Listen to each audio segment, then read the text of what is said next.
Hi friends, అందరికీ నమస్కారం. అంజలి కథలకి స్వాగతం. ఈరోజు జానపద కథ పేరు జటోదరుడు. అది దేవలోకం, పుణ్యాత్ములకు పవిత్రమైన ఇంద్రలోకం, సకల సౌభాగ్యాలతోనూ సర్వసుఖాలకు అలవాలమైనటువంటి స్వర్గలోకం. ఆ శుభదినాన ఇంద్రసభ నిండుగా కళకళలాడుతూ ఉంది. దేవేంద్రుడు వజ్రాయుధం చేతపట్టి రత్నపు సింహాసనం మీద టీవీగా కూర్చొని ఉన్నాడు. పక్కనే మరో వజ్రాలతో కూడినటువంటి ఆసనం మీద దేవేంద్రుడి ధర్మపత్ని సచీదేవి అమరి ఉంది. ఆ పక్కనే బంగారు సింహాసనం మీద దైవాంశ గురువులైన బృహస్పతి దీర్ఘంగా ఆలోచిస్తూ కూర్చొని ఉన్నాడు. ఇంతలో నారాయణ నారాయణ అంటూ విష్ణునామస్మరాన్ని స్మరిస్తూ దేవలోకంలోకి అడుగుపెట్టాడు నారద మహర్షి. కలహాల భోజుడు నారాయణ నామం వినటంతో సభలోని వారందరి కళ్ళు అటువైపు మళ్ళాయి. బృహస్పతి చిరుమందహాసం చేశాడు. దేవేంద్రునిలో చిరునవ్వు వెలిసింది. సచీదేవి తీయగా నవ్వింది. రా నారదా, రా రా, బహుకాల దర్శనం అన్నాడు బృహస్పతి నారదుని వైపు చూస్తూ. పెద్దలందరికీ నా వందనములు సమర్పించుకుంటున్నాను గురుదేవా అన్నాడు భక్తిగా నారదుడు.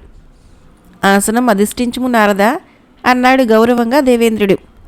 నారాయణ అంటూ మరో ఆసనాన్ని అధిష్ఠించాడు నారదుడు. నారదా, దేవలోకానికి వచ్చావంటే ఏదో విశేషమే ఉండి ఉంటుంది చిరునవ్వుతో ప్రశ్నించింది సచీదేవి పక్కనున్న దేవేంద్రుడిని చిన్నగా తాకుతూ. ఏం విశేషమేలే తల్లి, అంతా అయోమయంగా అగుపిస్తున్నది, మిగిలింది శేషమే అన్నాడు ఉసూరుమంటూ నారదుడు. నారదా, ఏమిటి అదోలా ప్రవర్తిస్తున్నావు? అదోలా లేదు, గిదోలా లేదు, ఇహ మన గతి అధోగతే అన్నాడు మరొకసారి ఉసూరుమంటూ నారదుడు. నారదా, చెప్పవలసిందేమో సూటిగానే చెప్పు, డొంక తిరుగుడి వ్యవహారాలు మాను అన్నాడు దేవేంద్రుడు అర్థం కాక. ఏం చెప్పను, నా బాధంతా ఆ విఠోదరుడు గురించే. ఏమిటి విఠోదరుడా? అయినా ఆ రాక్షసుని గురించి ఏమొచ్చింది ఇప్పుడు ఆశ్చర్యంగా అడిగాడు బృహస్పతి. ఏమొచ్చిందా, ముప్పే వచ్చింది. నిన్న సంధ్యావేళ సమయంలో మన యక్షరాజు కుమార్తె దేవరూపిణిని పట్టుకొని తనని వివాహమాడవలసిందిగా కోరాడట. అందుకు దేవరూపిణి అంగీకరించలేదు. అంతే, పిచ్చి కోపంతో ఆ విఠోదరుడు దేవరూపిణిని బలాత్కరించబోయాడు. ఆ సమయంలో మన వశిష్ఠ మహాముని అటుగా వెళుతూ విషయాన్ని గ్రహించాడు. విఠోదరుణ్ణి పట్టుకొని శపించబోయాడు. తప్పు క్షమించమని వశిష్ఠుడి కాళ్ళ ముందు పడితే క్షమించి వదిలేశాడు. చెప్పటం ముగించి బృహస్పతి వైపు చూశాడు. ఆ రాక్షస విధవకి ఎంత పొగరు, మన దేవకన్యల్ని అవమానిస్తాడా? తక్షణమే వాణ్ణి వధించదను అన్నాడు ఆవేశంగా దేవేంద్రుడు. శాంతించుము దేవేంద్ర, ఆవేశపడకు. విఠోదరుడు తన తప్పు క్షమించమని వశిష్ఠుని కాళ్ళ ముందు పడి ప్రాయశ్చిత్తం పొందాడని నారదుడే చెప్పాడుగా అన్నాడు బృహస్పతి దేవేంద్రుని శాంతపరుస్తూ. అంతటితో బుద్ధిగా ఉంటే పర్వాలేదు గురుదేవా, నేడు ఉదయము మన గంధర్వ కూతుర్ని కూడా పట్టి పరాభవం చేయి చూశాడు. అయితే వాడికి మరణమే శరణ్యం అన్నాడు దేవేంద్రుడు విసురుగా వజ్రాయుధాన్ని పైకి లేపుతూ. ఆ సమయానికి మన్మధుని కుమారుడు నవమన్మధుడు విఠోదరుణ్ణి కొట్టి తరిమి గంధర్వ కుమార్తెను కాపాడాడు అని అన్నాడు మళ్ళీ నారదుడు. దేవేంద్రుడేతో చెప్పబోతూ ఉండగా స్వామి స్వామి అంటూ కంగారుగా సభలోకి రంభ ప్రవేశించింది. ఏమిటిది రంభ అని అడిగాడు దేవేంద్రుడు. ఏమని చెప్పను స్వామి, ఆ విఠోదర రాక్షసుడు మీ ఐరావతాన్ని దొంగిలించుకొని పారిపోతున్నాడు అంది కంగారుగా రంభ. నువ్వు చెప్పేది నిజమా అన్నాడు సింహాసనం నుంచి దిగ్గున లేస్తూ. అవును స్వామి, ప్రస్తుతము యక్షలోకం వైపే పారిపోతున్నాడు. అది విన్న దేవేంద్రుని శరీరము ఆవేశంతో జలధరించింది. అతని కళ్ళలో కోపాగ్ని చెలరేగింది. నరాలు బిగుసుకున్నాయి. వజ్రాయుధాన్ని బిగించి పట్టుకున్నాడు. విఠోదరా, ఇంద్రలోకమే దద్దరిల్లేలా అరిచాడు. ఒరే రాక్షస, ఈ దేవేంద్రుడితోటే చెలగాట మాడదామనుకుంటున్నావా? నేటితో నీ ఆయుష్ మూడిందిరా అంటూ దేవేంద్రుడు గాలి వేగంతో యక్షలోకం వైపు వెళ్ళిపోయాడు. నారాయణ నారాయణ, ఒక రాక్షసుడు పవిత్రమైన దేవేంద్రుడి ఐరావతాన్ని అధిష్ఠించడమా? ఎంత అవమానము అంటూ లేచి నిలుచున్నాడు నారదుడు. నారద, నువ్వు ఏ ముహూర్తాన ఇంద్రలోకంకి అడుగుపెట్టావో గాని నా భర్తకే ముప్పు తెచ్చావు కదయ్యా అంది నిష్ఠూరంగా శచీదేవి నారదుడి వైపు చూస్తూ. నారాయణ, దేవి మంచికి పోతే చెడు ఎదురవుతుందంటారు, మళ్ళీ నా మీద ఇదొక అభాండమా? క్షణం కూడా ఇక్కడ ఉండలేను తల్లి, నేను వస్తాను అంటూ కదిలాడు నారదుడు. ఆగు అంది సచీదేవి. ఏమిటి దేవి అని అడిగాడు నారదుడు వెనక్కి తిరిగి చూస్తూ. ఇంతకుముందేమన్నావు? నేను వస్తానన్నాను. ఇహ రానవసరం లేదు అంది మూతిని 3 వంకర్లు పెట్టి.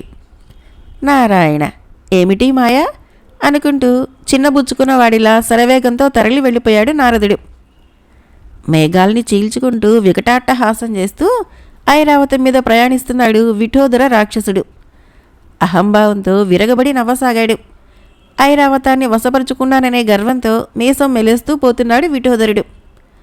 అంతలో అదే సమయాన పుష్పక విమానం మీద కుబేరుని కుమార్తె అయిన జ్ఞానవేణి ఆకాశాన పయనిస్తూ ఇంద్రుని అవతారాన్ని, దానిపైన కూర్చున్న విఠోదరుణ్ణి చూసి విస్తుపోయింది.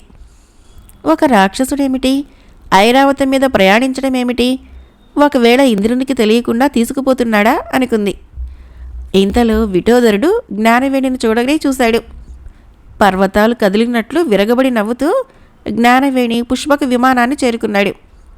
జ్ఞానవేణిని చూస్తూ, ఎక్కడికి వెళ్తున్నావు రామచిలక మరొకసారి మీసం మెలేస్తూ అడిగాడు విఠోదరుడు. నేనెక్కడికో వెళ్లే సంగతి అటుంచి ముందు నువ్వు చేస్తున్న పని గురించి ఆలోచించు అంది కోపంగా జ్ఞానవేణి. నేను చేస్తున్న పని సవ్యమైనదే చిలక. త్వరలో మీ దేవలోకాలన్నింటికీ అధిపతిని కాబోతున్నాను. మీ దేవతలందరినీ నా చెప్పు చేతుల్లో నడిపించుకుంటాను. అందుకే ఇంద్రుని ఐరావతాన్ని కూడా తీసుకువెళ్తున్నాను అన్నాడు విరగబడి నవ్వుతూ విఠోదరుడు. దేవేంద్రుడికి తెలిస్తే నిన్ను చీల్చి చెండాడుతాడు. అందుకు వాళ్ళ తాతలు దిగి రావాలి చిలక. ఈ పరాక్రమవంతుణ్ణి వధించే వీరుడు ఎన్ని జన్మలెత్తినా కానరాడు. నేను తలుచుకుంటే ఆ దేవేంద్రుణ్ణే మట్టుబెట్టగలను అన్నాడు విజయగర్వంతో. నీకు చెప్పి ప్రయోజనం లేదు. మీ రాక్షసుల బుద్ధి తెలియనదా? నీకు వినాశకాలం దగ్గరైంది కాబట్టే ఈ చెడు బుద్ధులు కలిగాయి. నాకెందుకులే అంటూ కదలబోయింది జ్ఞానవేణి. ఆగు అని గద్దించాడు విఠోదరుడు. ఏమిటి అంది జ్ఞానవేణి. నీలాంటి సౌందర్యవతి, గుణవతి, తెలివిగల యువతి ఈ విఠోదరుడి కంటబడి తప్పించుకోవటమే అన్నాడు ఉరుముల. అంటే? ఇంకా అంటే ఏమిటే నా బంగారు బొమ్మ. నువ్వు యవ్వనంలో ఉన్నావు, నేను పెళ్లి కాని సౌందర్యవంతుణ్ణి. రా నన్ను వివాహమాడు. ఛీ దుర్మార్గుడ, ఇహ నీ నా భగవంతుడు కూడా క్షమించలేడు. నీ దురుద్దేశాన్ని ఉపసంహరించుకొని వెళ్ళిపో అంటూ పుష్పక విమానాన్ని కదిలించింది. ఆగవే సింగారి, నన్ను కాదని ఎక్కడికి పోతావే అంటూ ఐరావతం మీదుండే తన పొడవాటి చేతిని ముందుకు చాచి జ్ఞానవేణి చేయి పుచ్చుకున్నాడు విఠోదరుడు. చీ అప్రాస్తుడా, విడువు నన్ను అంటూ విదిలించి కొట్టింది జ్ఞానవేణి. విఠోదరుడు భీకరంగా నవ్వుతూ జ్ఞానవేణిని పిచ్చుక పిల్లని పట్టుకున్నట్లు పట్టుకొని ఎత్తి తన పక్కనే ఐరావతం మీద కూర్చోబెట్టుకున్నాడు. అయ్యో భగవంతుడా, ఏమిటి విపరీతం? నన్ను కాపాడేవారే లేరా? దీనంగా విఠోదరుణ్ణి ఒడిసిపట్టుకు గిలగిలా గింజుకుంటూ అరవసాగింది జ్ఞానవేణి. ఇంతలో హఠాత్తుగా మెరుపులా విఠోదరుడికి ఎదురుగా ప్రత్యక్షమయ్యాడు దేవేంద్రుడు. దేవేంద్రుణ్ణి చూడటంతో అదిరిపడ్డాడు విఠోదరుడు. దేవేంద్రుడు ఆవేశంతో ఊగిపోతున్నాడు. కళ్ళతో నిప్పుల కిరణాల్ని వెదజల్లుతూ, విఠోదరా, నీలో ఎంత అహంభావం ఉంటే నా ఐరావతాన్ని తీసుకుపోతావు అని గద్దించాడు ఇంద్రుడు. నోరు మూసుకొని అడ్డు తొలుగు అని అరిచాడు విఠోదరుడు. అవురా, ఏమి నీ పగురు? నా ఐరావతాన్ని దొంగిలించుకుపోతూ, పైగా జ్ఞానవేణిని కూడా అపహరించుకుపోతూ నన్నే అడ్డు తొలగమంటావా? ఈ రోజుతో నీ ఆయుష్ మూడింది, చావు అని అరుస్తూ చేతిలోని వజ్రాయుధాన్ని చూస్తూ, వజ్రాయుధ, తక్షణం వాడి తలను ఖండించు అని వదిలాడు. అంతే, మరుక్షణము ఇంద్రుని వజ్రాయుధము రివ్వున విఠోదరుని వైపు రాసాగింది. అది చూసిన విఠోదరుడు మరొకసారి విరగబడి నవ్వి తన చేతిలోని ముళ్ళగదని వదిలాడు. అది సరాసరి వజ్రాయుధం వైపు దూసుకొని పోసాగింది. క్షణాల మీద వజ్రాయుధము ముళ్ళగద ఢీకొన్నాయి. ధనైల్ ధనైల్మని భయంకరమైన శబ్దం చేశాయి. భీకర శబ్దం చేస్తూ ఆ 2 ఆయుధాలు పోరాడుకోసాగాయి. ముళ్ళగద నుంచి నిప్పుజ్వాల రేగి వజ్రాయుధాన్ని సంహరించబోయింది. మరుక్షణము వజ్రాయుధం నుంచి జలం ఉబికి వస్తున్న భస్మనే జ్వాలలతో మీదకి వస్తున్న ముళ్ళగదని తడిపేసింది. మరుక్షణము వజ్రాయుధం నుంచి కాలకోట విషం బయటకు కక్కింది. ఆ విషాన్ని తాకిన ముళ్ళగద తక్షణము కాలి భస్మమైపోయింది. అది చూసిన విఠోదరుడు బెంబేలు పడిపోయాడు. ఇహ తన జిత్తులు ఇంద్రుని వద్ద సాగవనుకున్నాడు. అంతే, మరుక్షణము ఐరావతంతో ముందుకు పారిపోసాగాడు. దేవేంద్రుడు విరగబడి నవ్వసాగాడు. వజ్రాయుధము రివ్వున విఠోదరుడి వెంటపడింది. గాలి వేగంతో దూసుకుపోతున్న విఠోదరుడి కంఠాన్ని కసుక్కున ఖండించింది. తలభాగము వజ్రాయుధానికి అంటిపోయింది. మిగిలిన మొండెము రక్తం కారుతూ ఐరావతం మీద నుంచి భూలోకంలోకి పడిపోయింది. కానీ వింతేమిటంటే విఠోదరుడి కంఠాన్ని నరికిన వజ్రాయుధం కూడా తలతో సహా భూలోకం వైపు వెళ్ళిపోసాగింది. అది చూసి విస్తుపోయాడు దేవేంద్రుడు. వెంటనే ఇంద్రుడు ఐరావతాన్ని అధిష్ఠించాడు. క్రింద భూలోకం వైపు వెళ్ళిపోతున్న వజ్రాయుధాన్ని చూస్తూ, వజ్రాయుధమా ఇట్రా, ఎందుకు భూలోకం వైపు వెళ్తున్నావు అని అరిచాడు. అందుకు బదులుగా వజ్రాయుధం నుంచి ఇలా బదులు వచ్చింది. ప్రభు, నాకు భూలోకంలో పనుంది. ఇది బ్రహ్మాజ్ఞ. మీరు బాధపడకండి, త్వరలో మీ చేతికి చేరుకుంటాను అని వినపడ్డాయి మాటలు. ఇంతలో జ్ఞానవేణి తన పుష్పక విమానంలోకి వెళుతూ, స్వామి సమయానికొచ్చి కాపాడారు, మీకు నా కృతజ్ఞతలు అంది. సరే సరే వెళ్ళు, ఇహ నుండి ఒంటరిగా ప్రయాణం చేయకు అన్నాడు దేవేంద్రుడు హెచ్చరికగా. అలాగే స్వామి అంటూ రివ్వున ఆకాశంలోకి ఎగురుకుంటూ వెళ్ళిపోయింది. దేవేంద్రుని బుర్ర పిచ్చి పట్టినట్లయింది.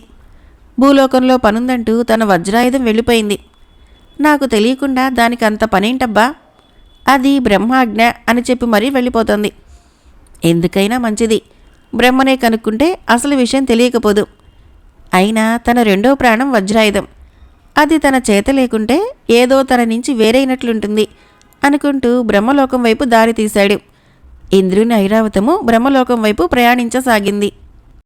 ఓ బ్రహ్మ, ఇది నీకు న్యాయమా, ఇది నీకు సవ్యమా అంటూ బ్రహ్మలోకంలోకి అడుగుపెట్టాడు కంగారుగా దేవేంద్రుడు. పద్మాసనంపై కూర్చొని తన ఒడిలో ఉన్న రాజహంసని మృదువుగా నిమురుతున్న సరస్వతీదేవి ఆశ్చర్యంగా చూసింది. సరస్వతీదేవిని చూడటంతో, అమ్మా తల్లి నమో నమః అంటూ నమస్కరించాడు దేవేంద్రుడు. దేవేంద్రుని స్వరం విన్న బ్రహ్మ విస్తుగా చూశాడు. ఇంద్ర, ఏమిటి అదోలా మాట్లాడుతున్నావు, ఆరోగ్యం బాగోలేదా అని అడిగింది సరస్వతీదేవి రాజహంసని పక్కన నిలబెడుతూ.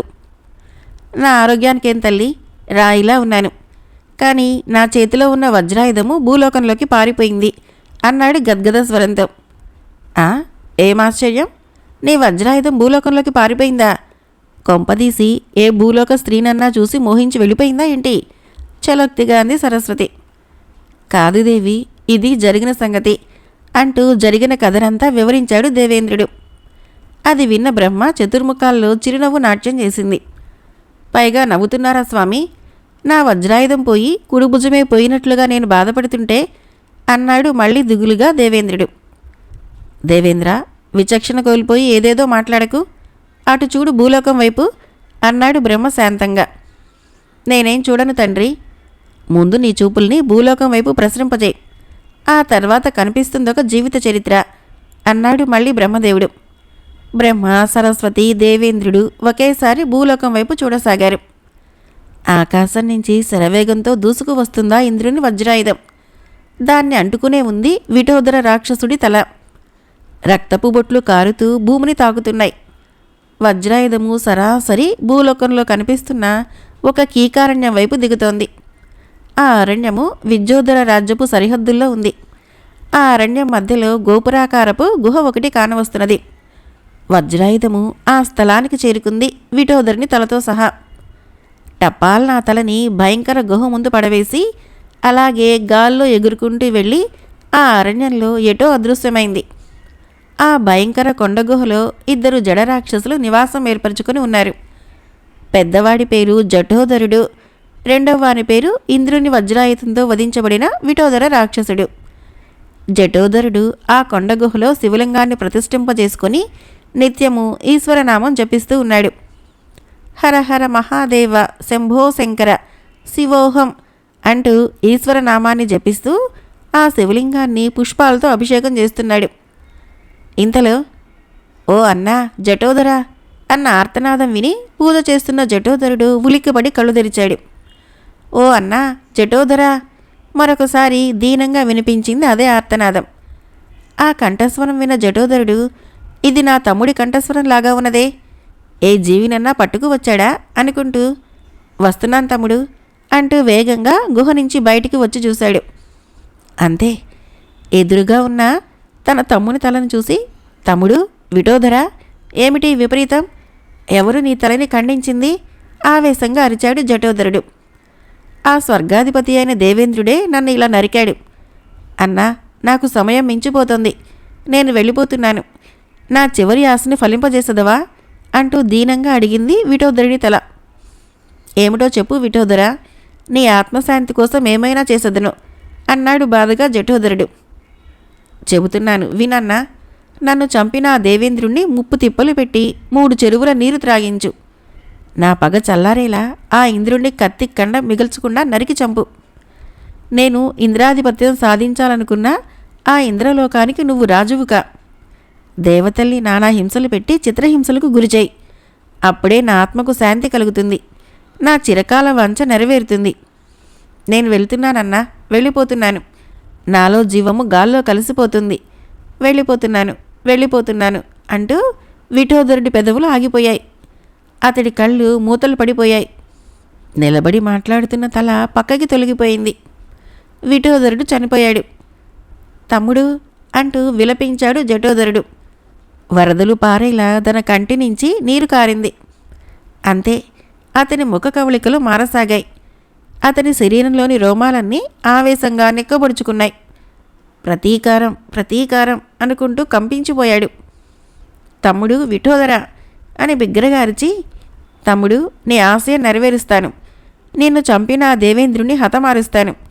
నిన్ను చంపిన ఆ దుర్మార్గుడు నీకే కాదు శత్రువు, నాకు గర్భశత్రువే. నీ ఆశ ఫలించేటట్లు నీ ఆత్మకు శాంతి కలిగేలా ఆ ఇంద్రలోకాన్ని వశపరుచుకుంటాను. దేవతల్ని చిత్రవధ చేస్తాను. నేటి నుంచి 2 సంవత్సరాలు ఈశ్వరుని గురించి తపస్సు చేస్తాను. ఆ పరమేశ్వర కటాక్షం కలిగించుకుంటాను. నాకు చావులేని వరం కోరి నీ ఆశయాన్ని, నా ప్రతీకారాన్ని నెరవేర్చుకుంటాను అంటూ చెరచెరా గుహలోపలికి వెళ్ళి శివలింగం ముందు మోకరిల్లాడు. ఇదంతా చూస్తున్న దేవేంద్రుడు ఉలిక్కిపడి బ్రహ్మ వైపు విస్మయంగా చూస్తూ, బ్రహ్మ, విఠోదరుని చంపి నాకు నేనే ఎసరు పెట్టుకున్నానే. పైగా వాడి అన్న జటోదరుడు నా లోకాన్ని వశపరుచుకొని మన దేవలోకాన్నే చిత్రహింసలకు గురిచేస్తానని మరీ శపథం చేశాడు. చూడబోతే ఆ జటోదరుడు అన్నంత పని చేసేలాగున్నాడే అన్నాడు బెదురుగా. భయపడకు దేవేంద్ర, అంతా విధి నిర్ణయం. ఒకవైపు నా కొంపలే మునగబోతుంటే భయపడకు అంటారేంటి స్వామి? పైగా వాడు ఈశ్వరుని గురించి తపస్సు మొదలుపెట్టాడు. కంగారుగా చెప్పుకుపోతున్నాడు. నువ్వు ఊహించింది నిజమే దేవేంద్ర. మన దేవలోకాలు కొంతకాలం కష్టాలు అనుభవించాల్సిన సమయం రాబోతుంది అన్నాడు బ్రహ్మ శాంతంగా. అదిరిపడ్డాడు దేవేంద్రుడు. అన్నీ సవ్యంగానే సాగిపోతాయి. కొంతకాలం ఓపిక పట్టు. విధి ప్రకారము జరగవలసింది జరిగి తీరుతుంది. నువ్వు ధైర్యంగా వెళ్ళిరా అన్నాడు బ్రహ్మ సమాధానపరుస్తూ. ఏమో స్వామి, మీ త్రిమూర్తులే ఇహ నాకు శరణ్యం అంటూ దేవేంద్రుడు బ్రహ్మలోకం వదిలి వెళ్ళిపోయాడు. విఠోదరుడి తలని జటోదరుడి గుహ ముందు పడవేసిన ఇంద్రవజ్రాయుధము సరాసరి అరణ్యంలో తిరగాడుతూ పోతూ ఉంది. ఆ అరణ్యంలో ఒక పెద్ద మర్రి చెట్టు క్రింద కుశలేంద్రుడు అనే మహర్షి తపస్సు చేస్తూ కనిపించాడు. వజ్రాయుధము ఆ అరణ్యంలో తిరుగుతూ కుశలేంద్రుడి వైపుకు వెళ్ళింది. గాల్లో పయనిస్తూ అది తపస్సు చేసుకుంటున్న కుశలేంద్రుడు ముందు వాలింది. దీర్ఘ తపస్సు చేస్తున్నాడేమో ఆ మునీశ్వరుడు వజ్రాయుధం తన ముందు వ్రాలటాన్ని గమనించలేదు. అతని ముందు వ్రాలిన ఆ వజ్రాయుధము అలానే నేలన పడిపోయింది. బ్రహ్మలోకం నుంచి చూస్తున్న బ్రహ్మదేవుడు పైనుంచే తన హస్తాన్ని అరణ్యంలో మునీశ్వరుని ముందున్న వజ్రాయుధం వైపు చూపాడు. ఆ మరుక్షణము బ్రహ్మహస్తం నుంచి దివ్యకిరణాలు ఆ వజ్రాయుధం వైపు ప్రసరించాయి. అంతే, మరుక్షణము ఆయుధంలా నేలను పడి ఉన్న వజ్రాయుధానికి కదలిక కలిగింది. మరికొన్ని క్షణాలకే ఆ బ్రహ్మదేవుని కిరణాలకి ఆ వజ్రాయుధం కాస్త ఒక మగ శిశువుగా మారిపోయింది. ఆ పసిబాలుడు దివ్య తేజస్సుతో వెలిగిపోతూ దివ్యరూపుడిగా మారాడు. మరొక వింతేమిటంటే శిశువు శరీరానికి వజ్రాలతో కూడినటువంటి వజ్రపు కవచం ఏర్పడింది. ఆ దివ్యబాలుని తేజస్సుకు ఆ అరణ్యం చుట్టుపక్కల ప్రాంతాలన్నీ వింతకాంతితో వెలిగిపోయాయి. మరుక్షణము ఆ పసిహృదయము కేర్ కేర్మని ఏడవటం మొదలుపెట్టింది. ఆ పసిబాలుడి ఏర్పుకి దీర్ఘతపస్సులోని ఆ కుశలేంద్ర మునీశ్వరుడికి చలనం కలిగింది. కళ్ళు విప్పి విస్మయంగా ముందుకు చూశాడు. తనకెదురుగా అతి సౌందర్యంగా వెలిగిపోతూ కనిపించాడు పసిబాలుడు. ఎవరీ శిశువు? ఎవరిక్కడ వదిలి వెళ్లారు? ఏ కన్నతల్లి బిడ్డో అని ఆలోచిస్తూ ఉండగా ఇంతలో కుశలేంద్ర అన్న ఆకాశవాణి మాటలు వినిపించాయి. ఎవరు అన్నాడు కుశలేంద్ర మహాముని. కుశలేంద్ర, నేనే బ్రహ్మని. ఆ బ్రహ్మదేవుడా, బ్రహ్మ, నమో నమః, నా అద్వితీయ వందనములు అన్నాడు కుశలేంద్ర మహాముని భక్తిగా. కుశలేంద్ర, నేను చెప్పేది జాగ్రత్తగా వినుము. ప్రస్తుతము నీ ముందున్న శిశువును నేను సృష్టించబడిన వింత శిశువు. ఈ శిశువుని విద్యోధర నగర మహారాజుకి బహుకరించు. ఆ బాలుడు దైవ సమానంతో కూడిన జీవి. ఈ బాలుడి వలన గొప్ప కార్యం జరగవలసి ఉంది. అది త్వరలోనే నువ్వు కూడా తెలుసుకుంటావు. అలాగే స్వామి, మహాప్రసాదం అంటూ ముందున్న ఆ వింత శిశువుని తన చేతులతో ముద్దుగా ఎత్తుకున్నాడు. జాగ్రత్త సుమా, ఈ శిశువు యొక్క జన్మరహస్యము నీకు నాకు తప్ప మరెవరికీ తెలియకూడదు అని హెచ్చరించాయి బ్రహ్మ మాటలు.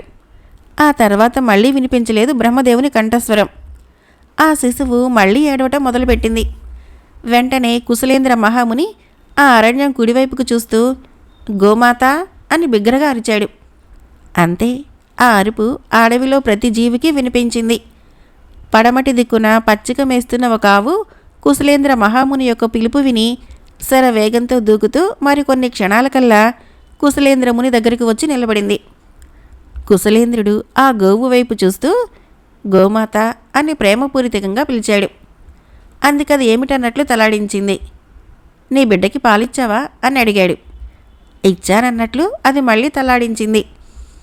నీ బిడ్డ ఆకలికి పాలిచ్చి కడుపు నింపావు, మరి నా బిడ్డ ఆకలిని కూడా తీర్చవు అన్నాడు. అందుకు ఆ గోవు సరేనన్నట్లు మరొకసారి అటు ఇటు తలాడించింది.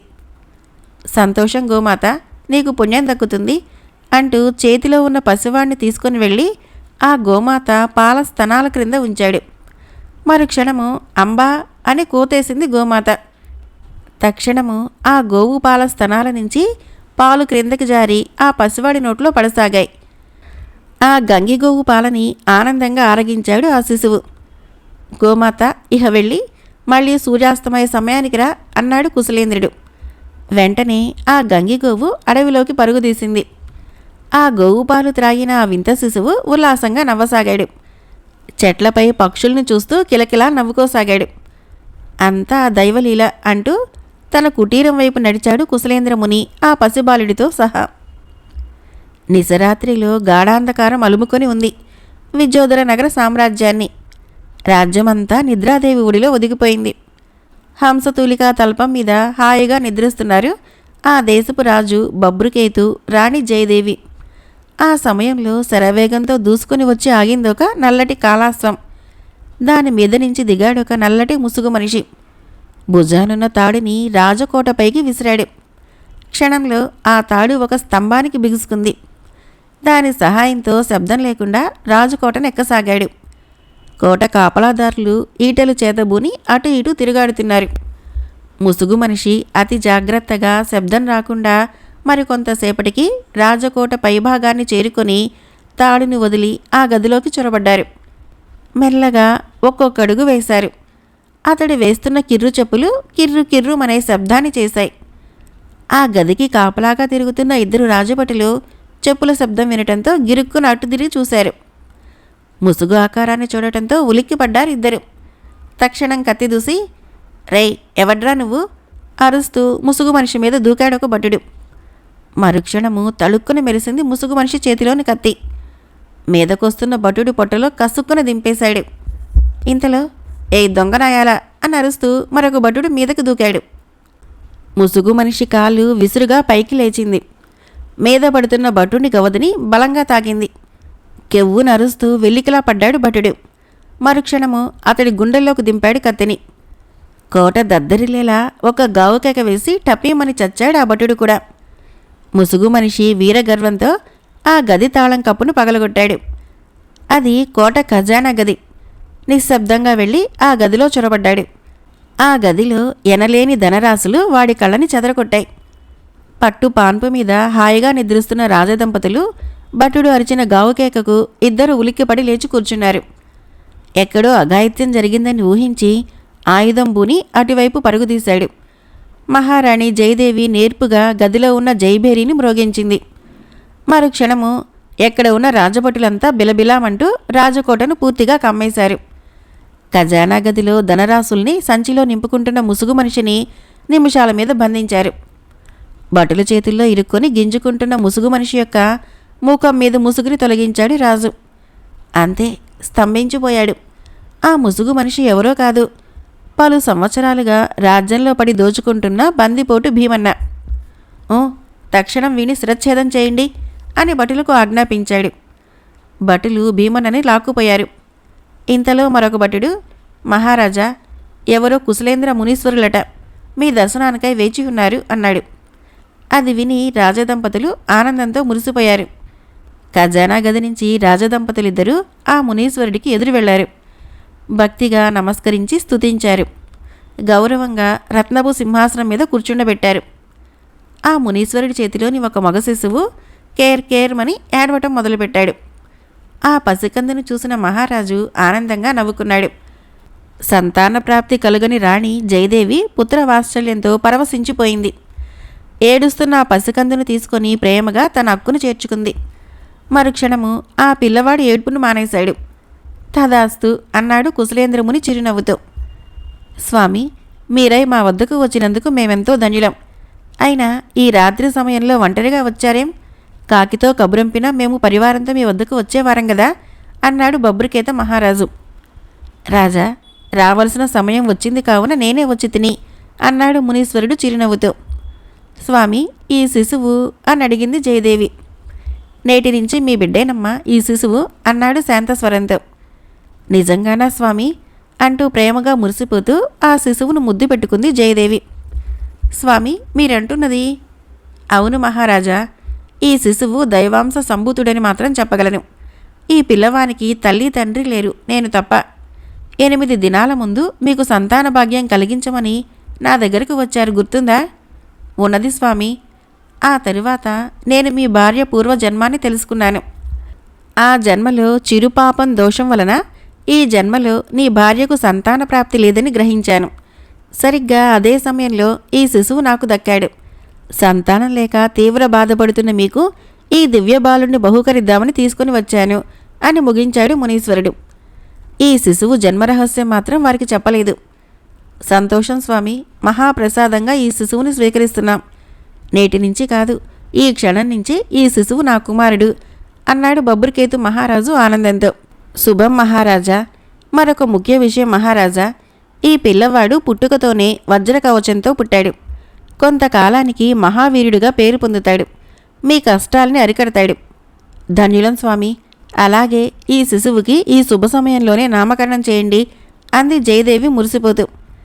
అలాగేనని దీర్ఘంగా ఆలోచించి, మహారాజా, ఈ బాలుడు వజ్ర కవచంతో పుట్టాడు కాబట్టి వజ్రకేతు అని నామకరణం చేస్తున్నాను అన్నాడు చిరునవ్వుతో కుశలేంద్రముని. వజ్రకేతు, ఆహా స్వామి, చక్కటి పేరు నిర్ణయించారు అన్నాడు రాజు ఆనందంతో. ఇక నా కర్తవ్యం ముగిసింది. మహారాజా, జరగవలసిన కార్యక్రమాల్ని మీరు చూడండి. నేను సెలవు తీసుకుంటున్నాను అని ఆ శిశువు శిరస్సు మీద తన హస్తాల్ని ఆంచి విజయీ భవ అని ఆశీర్వదించి వెళ్ళిపోయాడు కుశలేంద్రముని. చూసావా దేవి, నీ ప్రార్థన విఫలం అవ్వలేదు. ఆ భగవంతుడు మనల్ని కరుణించి ఈ శిశువుని ప్రసాదించాడు అన్నాడు రాణి వైపు చూస్తూ. నిజమే స్వామి, ఈ బాలుణ్ణి వీరాది వీరుడిగా సర్వసద్గుణవంతుడిగా పెంచాలి అంది బుగ్గన ముద్దు పెట్టుకుంటూ. ముద్దులు కురిపించేందుకు పుత్రుడు లభించాడు. ఇహ ఆ ముద్దులు నాకు కరువైనట్లే అన్నాడు చలోక్తిగా రాజు. సరసాలకి ఇది సమయం కాదు, వెళ్ళి విశ్రాంతి తీసుకోండి అంది పసుకొందు ముఖాన్ని ప్రేమగా వేలితో రాస్తూ. చూసావా, నిన్నటి వరకు విశ్రాంతి తీసుకుందాం పదండి అన్న రాణివి నేడు పుత్రుడు లభించగానే నన్ను మాత్రం విశ్రాంతి తీసుకోండి అంటున్నావు. హరహర మహాదేవ శంభో శంకర అని జపిస్తూ జటోదరుడు దీర్ఘతపస్సులో నిమగ్నుడై ఉన్నాడు. గడియలు, నిమిషాలు, గంటలు, రోజులు, నెలలు దాటిపోతున్నాయి. జటోదర్ని భయంకరమైన తపస్సుకు ఆ అరణ్యమే దద్దరిల్లిపోతోంది. సంవత్సరం గడిచిపోయింది. అతని తీవ్ర తపస్సుకి చెదలు పట్టి అతని దేహానికి పుట్ట పెరగసాగింది. మరొక సంవత్సరం గడిచింది. పట్టుదలగా నిద్రాహారాలు లేకుండా ఈశ్వర జ్ఞానుడై తపస్సు సాగిస్తూనే ఉన్నాడు. ఆ ఘోర తపస్సుకు అరణ్యంలో నివసిస్తున్న క్రూర సాధు జంతువులన్నీ ఏకంగా జటోదర్ని ముందుకెళ్ళి కూర్చున్నాయి. 3 సంవత్సరాలు గడిచిపోయాయి. అతని దేహము పూర్తిగా పుట్టలో ఒదిగిపోయింది. అతని రూపం తెలియటం లేదు. అతని జపానికి ముల్లోకాలు కంపించిపోయాయి. దేవలోకాధిపతి అయిన దేవేంద్రుడు తక్షణము రంభను పంపి జటోదరుడి తపస్సును చెడగొట్టి రమ్మన్నాడు. వెంటనే రంభ దివ్యరూపిణి అయి భూలోకంలో తపస్సు చేసుకుంటున్న జటోదరుడి ముందు ప్రత్యక్షమైంది. ఈశ్వరనామం జపిస్తున్న జటోదరుని ముందు సమ్మోహనంగా నృత్యం చేయనారంభించింది. అయినా జటోదరుడు చలించలేదు. నిష్ఠగా తన జపాన్ని సాగిస్తున్నాడు. రంభ తన అందంతో మోహింపచేయాలని శతవిధాలా ప్రయత్నం చేసి విఫలమై విసుగు చెంది చివరికి తిరిగి ఇంద్రలోకం వెళ్ళిపోయింది. దేవలోకము జటోదరుని తపస్సు వల్ల కంపించిపోయింది.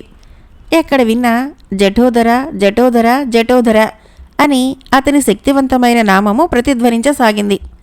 బ్రహ్మ త్రిముఖాలు జలధరించాయి. విష్ణుమూర్తి చలించాడు. పార్వతీదేవితో ప్రేమ కలాపాలు సాగిస్తున్న పరమేశ్వరుడు విషయాన్ని గ్రహించాడు. తక్షణము కైలాసం నుంచి జటోదరుడు తపస్సు చేస్తున్న అరణ్యం వైపు బయలుదేరాడు. మెరుపు వెలుగుతో ధన్మని ప్రత్యక్షమయ్యాడు ఈశ్వరుడు జటోదరుని ముందు. జటోదరుడు పూర్తిగా పుట్టలో ఒదిగిపోయి అతని రూపం తెలియటం లేదు. హరహర మహాదేవ శంభో శంకర ఈశ్వరనామం మాత్రము గాల్లోకి వినిపిస్తోంది. ఈశ్వరుడు అది చూసి నవ్వుకున్నాడు. అతని తపస్సుకు పరవశించిపోయాడు. రాక్షసుల్లో కూడా ఇంతటి భక్తులున్నారా అని ఆశ్చర్యపోతూ జటోదర అని పిలిచాడు. సమాధానం లేదు. మళ్ళీ జటోదర అని పిలిచాడు. మౌనం. జటోదర కాస్త బిగ్గరగానే పిలిచాడు ఈశ్వరుడు. మూడో ఈశ్వరుడి పిలుపుకు గాని జటోదరుడు చలించలేదు. జటోదర కళ్ళు తెరువుము, నేను ఈశ్వరుణ్ణి అన్నాడు నవ్వుతూ. అది విన్న వెంటనే జటోదరుడు తన దీర్ఘ తపస్సును వదిలి కళ్ళు తెరిచాడు. ఎదురుగా సాక్షాత్తు పరమేశ్వరుడి దర్శనం కలిగింది. హరహర మహాదేవ జగదీశ్వర కరుణించితివా అంటూ 2 చేతులెత్తి మొక్కాడు జటోదరుడు. మరుక్షణము అతన్ని కమ్ముకున్న పుట్ట అదృశ్యమైపోయింది. చుట్టూ మూగి ఉన్న జీవరాశులన్నీ అంతర్ధానమయ్యాయి. భక్త జటోదర, నీ భక్తికి మెచ్చాను. ఏమి నీ కోరిక అని అడిగాడు ఈశ్వరుడు. పరమేశ్వర, నాకున్నది ఒకటే ఒక కోరిక. కోరుకొనుము. నాకు చావు లేకుండా చిరంజీవిలా బ్రతికే వరమిమ్ము పరమేశ్వర అన్నాడు జటోదరుడు అతని పాదాలకు మొక్కుతూ. ఆ భయంకర కోరికకు ఉలిక్కిపడ్డాడు ఈశ్వరుడు. జటోదర, నీది ఎనలేని కోరిక. పుట్టిన జీవి గిట్టకుండా ఉండడు అన్నాడు. స్వామి, అలా అయితే మీరు జీవి క్రిందే లెక్కే కదా, మీరెందుకు చిరంజీవులు అని అడిగాడు ఎదురు ప్రశ్నగా. జటోదర, మేము భగవంతులం. మీలాంటి వారికి సృష్టికర్తలం అన్నది మర్చిపోయి మాట్లాడుతున్నావు. భూలోకంలో జన్మించిన ప్రతి మానవుడు, ప్రతి జీవి పుట్టడము, చావటము, మరో జన్మ ఎత్తటము, ఆ తర్వాత పరిపూర్ణ పుణ్యవంతులై ఆ పిమ్మట మా సన్నిధానానికి చేరుకుని మోక్షం పొందుతారు. అటువంటిది నువ్వు రాక్షసుడివి. నీకు మరణం ఎన్నటికైనా తప్పదు. అందువల్ల ఆ కోరికను ఉపసంహరించుకొని మరేదైనా కోరికను అడుగుము అన్నాడు వివరిస్తూ పరమేశ్వరుడు. అది విన్న జటోదరుడు కాస్త సందిగ్ధ సమస్యలో పడ్డాడు. పరమేశ్వరుడు చెబుతున్నది నిజమే. దీర్ఘంగా కొంచెంసేపు ఆలోచించి, అయితే ఈ కోరికను మన్నించండి స్వామి అన్నాడు భక్తిగా జటోదరుడు. ఏమిటో అడుగుము. ఒకవేళ నాకు చావంటూ ఉంటే ప్రాణి కాని ప్రాణి, మనిషి కాని మనిషి చేతిలో నాకు మరణం కలిగేలా వరమివ్వు స్వామి అన్నాడు దీనంగా జటోదరుడు. తదాస్తు అని అంతర్ధానమయ్యాడు ఈశ్వరుడు. ఆ వరం పొందటంతో జటోదరుడు విజయగర్వంతో ఒకసారి వికటాట్టహాసం చేశాడు. ఆనందంతో సింహగర్జన చేశాడు. పిక్కలు వాసిపోయేలా చెరుచుకున్నాడు. దేవేంద్ర, బిగ్గరగా అరిచి, నీకు మూడింది కాలం. నా తమ్ముని సంహరించిన నిన్ను చిత్రవదలకి గురిచేస్తాను. మీ దేవలోకాన్ని గడగడలాడిస్తాను. వస్తున్నాను ఇంద్ర. నీ ఇంద్రలోకంపై దండెత్తి నన్ను జయించే ధీరుడు పుట్టడం కష్టం, అసాధ్యం. వస్తున్నాను. హా హా హా. పర్వతాలు కదిలేలా భీకరంగా అరుస్తూ ముందుకు కదిలాడు జటోదరుడు. హే బ్రహ్మ, నా కొంపలు అంటుకున్నాయి, నువ్వే రక్షించాలి ఆపద్బాంధవా అంటూ బ్రహ్మలోకంలోకి ప్రవేశించాడు దేవేంద్రుడు. తామర పుష్పాసనం మీద నుంచి దిగ్గున లేచి నిలుచున్నాడు బ్రహ్మ. విస్మయంగా దేవేంద్రుడి వైపు చూశాడు. ఏమిటి దేవేంద్ర, ఏమైంది అని అడిగాడు. ఇంకా ఏమైందని సావధానంగా అడుగుతున్నావేం తండ్రి? ఆ జటోదరుడు రాక్షస సైన్యంతో మన దేవలోకం పైకి దండెత్తి వచ్చాడు. మన దేవతల్ని చిత్రహింసలకి గురిచేస్తున్నాడు. మా శక్తులన్నీ అతని క్రింద చిత్తుగా ఓడిపోతున్నాయి. దేవకన్యలను పట్టి చెరలో వేస్తున్నాడు తండ్రి. దీనికి తోడు ఆ రాక్షస వెధవికి మీ సోదరుడు చావులేని వరం వేరే ప్రసాదించాడు. దాంతో వాడి అక్రమాలకి తావు లేకుండా పోయింది. మన దేవతలంతా వాడి చేతుల్లో చిత్తుగా ఓడిపోతున్నారు. అంతేకాదు నా సర్వశక్తులు కూడా వాడి క్రింద ఓడిపోయాయి. అందుకే తమరి కరుణ కోరి వచ్చాను. ఎలాగైనా ఆ జటోదరుణ్ణి వధించి మమ్మల్ని కాపాడు, లేకుంటే ఇంద్రాధిపత్యం దక్కించుకునేలా ఉన్నాడు అంటూ ఏడ్పు ముఖంతో ముగించాడు దేవేంద్రుడు కథలా. శాంతించు దేవేంద్ర, నేను ముందే తెలుపుతిని గదా కొంతకాలము మన దేవలోకవాసులు కష్టాలు అనుభవించాలని. అంటే నా పదవి జటోదరుడు ఆక్రమించుకోవలసిందేనా స్వామి? గద్గద స్వరంతో అడిగాడు దేవేంద్రుడు. అవును, అయితే వాడిని వధించే నాదుడే లేడా? ప్రస్తుతము కిన్నెర, గంధర్వ, యక్ష, మానవుల వల్ల కూడా అతడిని చంపే నాదుడు లేడు. కానీ అతనికి మృత్యువుల భూలోకంలో వజ్రకేతు అనే పేరుతో విద్యోధర నగర సామ్రాజ్యంలో పెరుగుతున్నాడు ఆ విచిత్ర జీవి. ఎన్నాళ్ళు మాకీ కఠిన శిక్ష? జటోదరుడు చచ్చే వరకు. అప్పటి వరకు నువ్వు కైలాసం వెళ్ళి నీ కుటుంబంతో సహా కొన్నాళ్ళు తలదాచుకో. ఈశ్వర సన్నిధానంలో నీకే లోపము జరగదు. హా స్వామి, స్వర్గాధిపతినైన నన్నే కైలాసం పారిపోయి తలదాచుకోమంటున్నారా? నాది ఒక బ్రతికేనా అన్నాడు ఏడుస్తున్న స్వరంతో. తప్పదు దేవేంద్ర, విధి వక్రించింది. ఎలా జరగవలనని ఉన్నదో అలాగే జరిగి తీరుతుంది. ఓపిక పట్టు మరి అన్నాడు చిరునవ్వుతో బ్రహ్మ. అలాగే తండ్రి, అంతా నా కర్మ. ఇప్పుడే నా భార్యతో సహా కైలాసం వెళ్ళిపోతున్నాను. హర హర మహాదేవ శంభో శంకర, ఇక నీవే శరణ్యం ఈశ్వర అంటూ శరవేగంగా వెళ్ళిపోయాడు. కాదు, పారిపోయాడు. అనుకున్న విధంగానే జటోదర రాక్షసుడు ఇంద్ర పదవిని స్వీకరించాడు. ఆ భయంకర మార్పిడికి దేవలోక వాసులంతా గడగడలాడిపోయారు. ప్రస్తుతము దేవలోకంలో దేవ పరిపాలన మారి రాక్షస పరిపాలన సాగుతున్నది. ఇలా ఉంది దేవలోక సమాచారం. ఇహ భూలోక సమాచారం కోసం ఎదురుచూద్దామా? విద్యోధర నగర సామ్రాజ్యంలో రాజదంపతుల చేతుల్లో సర్వభోగాలతోనూ పెరుగుతున్నాడు వజ్రకేతు. రాజదంపతులకి సంతానం లేదన్న అసంతృప్తి పూర్తిగా తొలగిపోయింది. వజ్రకేతుని తమ సొంత బిడ్డలా అల్లారు ముద్దుగా పెంచసాగారు. విద్యోధర నగర ప్రజలు కూడా ఎంతగానో మురిసిపోయారు. తమ దేశానికి యువరాజు ఉద్భవించాడని అతన్ని వేణుళ్లా దీవించారు. 1000 ఏళ్లు చక్కగా వర్ధిల్లాలని ఆశీర్వదించారు.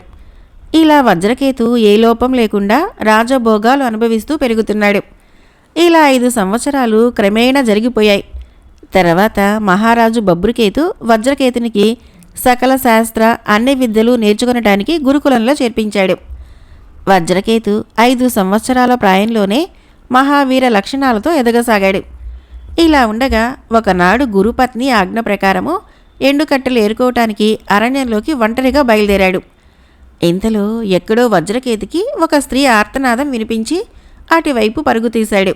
అక్కడ ఒక అందమైన సుందరాంగిని బలాత్కరించడానికి ప్రయత్నిస్తున్నాడొక జడల రాక్షసుడు. హహహా అంటూ పకపక నవ్వుతున్నాడు. ఆ దృశ్యాన్ని చూసిన 5 సంవత్సరాల వజ్రకేతు స్తంభించిపోయాడు. ధైర్యంగా చేతిలో ఉన్న ఎండికట్టెని జులిపిస్తూ అక్కడికి పరిగెత్తాడు. రక్షించండి, రక్షించండి, ఈ దుర్మార్గుడి బారి నుంచి నన్ను కాపాడే వీరుడే లేడా అంటూ ఆ కన్య రాక్షసుడి చేతిలో గిలగిలా కొట్టుకుంటోంది. అక్క, నేను ఉన్నాను, భయపడకు అంటూ వాడి ముందుకు దూకాడు వజ్రకేతు. అది విన్న రాక్షసుడు ఆశ్చర్యంతో వజ్రకేతుడిని చూస్తూ, ఒరై బుడ్డి కుంక, ఎవడివురా నువ్వు అన్నాడు కోపంగా. నీ యమదూతని, మర్యాదగా అక్కయ్యని వదులుతావా లేదా అని అరిచాడు వజ్రకేతు. రాక్షసుడు అదేం పట్టించుకోక ఆ కన్యపై పడి శీలం దోచుకోవటానికి ప్రయత్నించసాగాడు. అంతే, వజ్రకేతు వీరావేశంతో రాక్షసుడి భుజం మీదకి ఎక్కి, రేయ్ వదులు అని అరుస్తూ కన్యను చెరపజూస్తున్న రాక్షసుడిని తల మీద చేతిలో ఉన్న ఎండుకట్టెతో ఊపిరాడకుండా బాదటం మొదలుపెట్టాడు. దాంతో ఆ రాక్షసుని తల 4 ముక్కలుగా చీలి తక్షణము బొబ్బలు పెడుతూ చచ్చిపోయాడు. అక్క, ఇక ఇంటికి ధైర్యంగా వెళ్ళు అన్నాడు వజ్రకేతు. అందుకు ఆ బాల వజ్రకేతుని వాత్సల్యంగా నుదుట ముద్దు పెట్టుకుంటూ, వీరబిడ్డ, నీకు జయం కలుగుగాక, నువ్వు వనరాజు కుమార్తెనైనా వనజని కాపాడావు అంటూ చెయ్యి ముందుకు చాచింది కళ్ళు మూసుకుంటూ.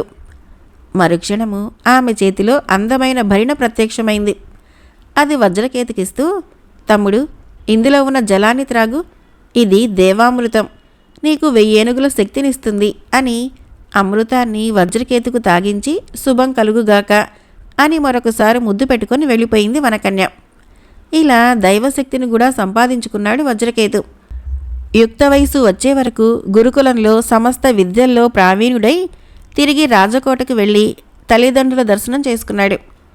పరాక్రమవంతుడిగా తిరిగి వచ్చిన యువరాజును చూసి రాజదంపతులతో పాటు ప్రజలు కూడా మహదానందపడిపోయారు. ఆలోచన మందిరంలో మహారాజు బబ్బురుకేతు, మహామంత్రి జీవసిద్ధుడు, రాజగురువు సదానందుల వారు కూర్చొని చర్చలు సాగిస్తున్నారు. మంత్రివర్య అని పిలిచాడు రాజు. ప్రభు అన్నాడు మంత్రి ఏమిటన్నట్లు. వజ్రకేతు రాజ్యాభిషేకం గురించి విన్నవించుకుందామని నా ఆశయం అన్నాడు సాలోచనగా. సెలవియ్యండి మహారాజా అన్నాడు రాజగురువు సదానంద. ఏముంది మామూలే, నాక వయసు ముదురుతోంది. ఇహ రాజ్యభారం సాగించాలన్న ఆశ కూడా తొలగిపోయింది. అందువలన త్వరలోనే మంచి ముహూర్తం నిర్ణయించి నా కుమారుడు వజ్రకేతుకు రాజ్యాభిషేకం చేయాలన్నదే నా కాంక్ష అన్నాడు రాజు మంత్రి రాజగురువుల వైపు చూస్తూ. అందుకు రాజగురువు నవ్వి, రాజా మీ అభిప్రాయం మంచిదే, కాదనటం లేదు. మీ కుమారుడు రాజ్యపాలన చేయగలడన్న పరిపూర్ణ నమ్మకము నాకుంది. కానీ ఒక్కటి, గురుకులం నుంచి వచ్చి యువరాజు 3 దినాలు కూడా పూర్తి కాలేదు.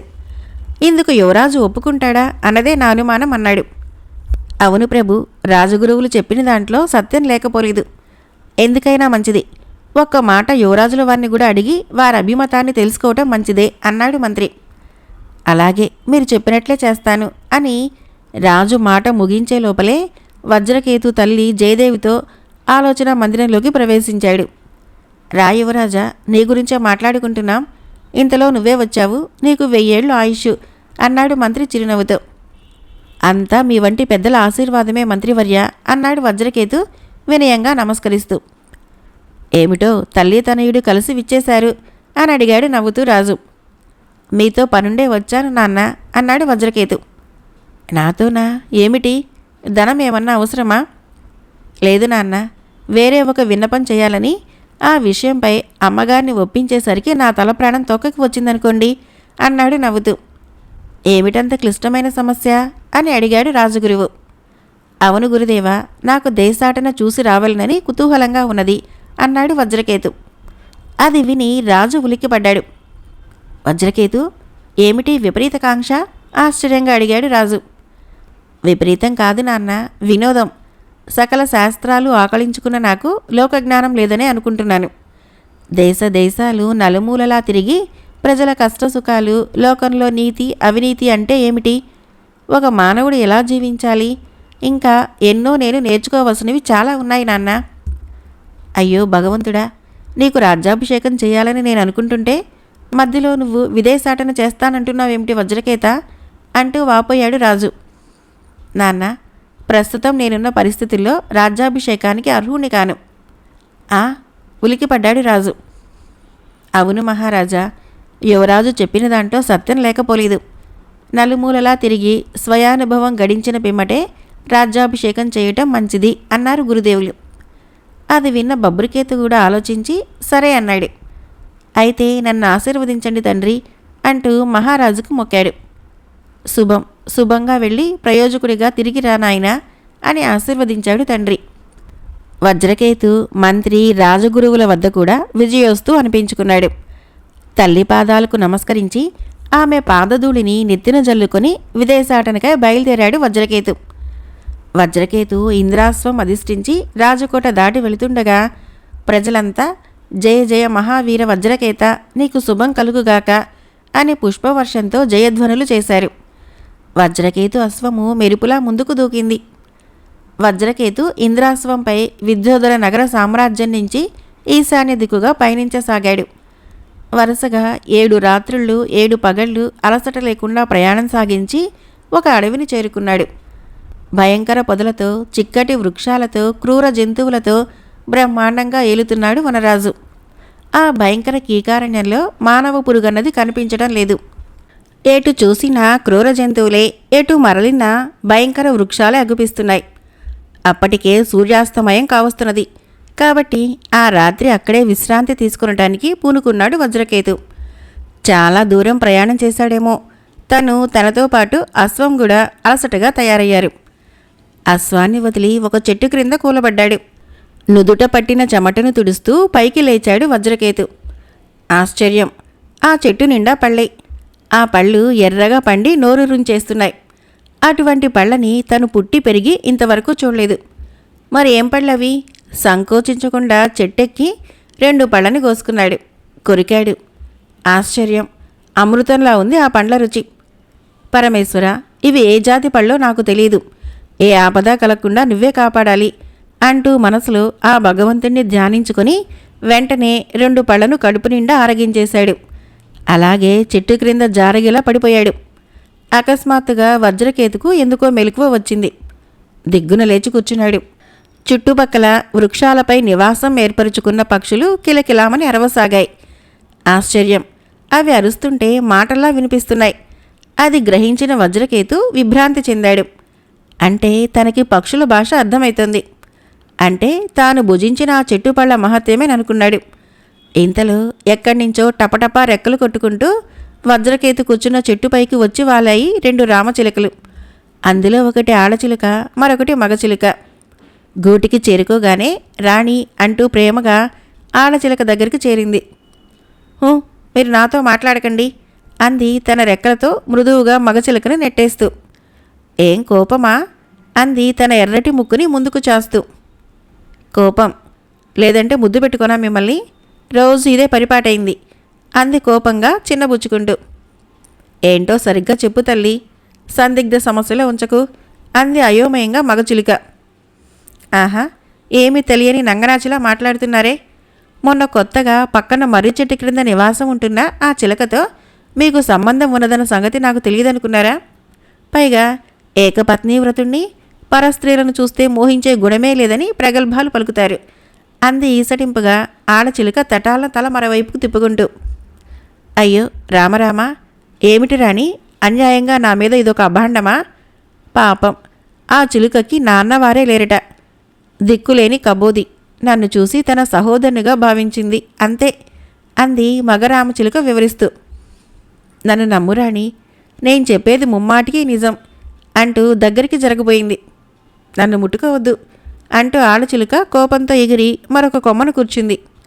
ఇంతలో ఏ చిలుక గురించి ఆ ఆలు మగలు కీచుకులాడుకుంటున్నారో అదే చిలుక ఆ వృక్షం వైపు రావటం కనిపించింది. ఆ చిలుకను చూసిన ఆడచిలుక, అమ్మో అమ్మో, ఎంత ధైర్యం దానికి!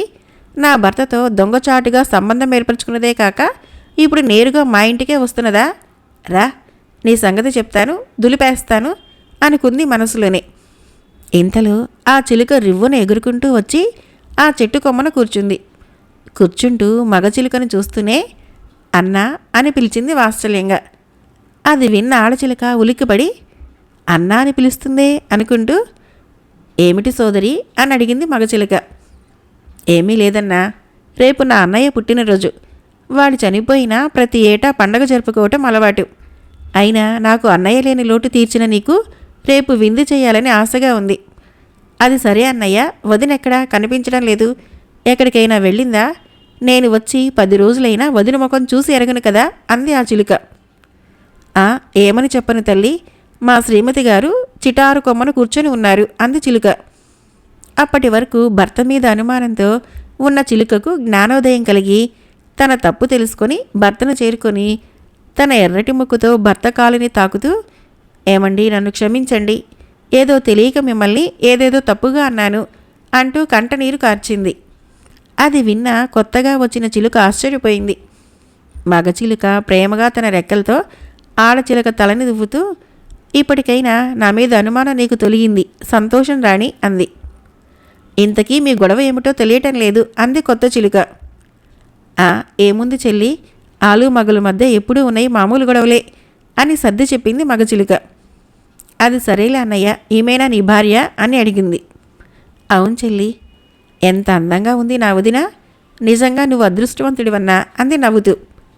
నీకు ఒక అందగాడిని అంటగడితే నువ్వు అదృష్టవంతురాలివే అంది చలాకీగా మగచిలుక. చీపో అన్నా అని సిగ్గుపడింది ఆ చిలుక. అందుకు ఆ చిలుక దంపతులు పకపక నవ్వాయి. నవ్వులటుంచి, నువ్వు వదిన రేపు ఉదయం మా ఇంటికి విందుకు దయచేయండి, నాకు నిద్ర వస్తోంది. ఏం వదినా, నువ్వన్నా అన్నయ్యని చెవి పట్టుకొని లాక్కురా అంది చిలుక. అలాగేనమ్మా అంది రాణి చిలుక ఆనందంగా. వెంటనే వెళ్ళిపోయింది ఆ కొత్త చిలుక. ఏమండి, నన్ను క్షమించరు అని మళ్ళీ అడిగింది. నేను క్షమించే సంగతి ఇటుంచి నేను చెప్పేది వింటావా అంది ఆ చిలుక. చెప్పండి, నాకు నిద్ర రావటం లేదు. అయితే విను. మనము ప్రస్తుతం ఉన్న వృక్షము చాలా గొప్ప శక్తివంతమైంది, అది తెలుసా? ఏమిటబ్బా అది? ఈ చెట్టు పేరు జ్ఞానవృక్షం అంటారు. దీని పళ్ళు తిన్నవారికి మనం మాట్లాడుకునేది అంటే పక్షి భాష మాట్లాడగలరు, అర్థం చేసుకోగలరు అంది మగ చిలుక.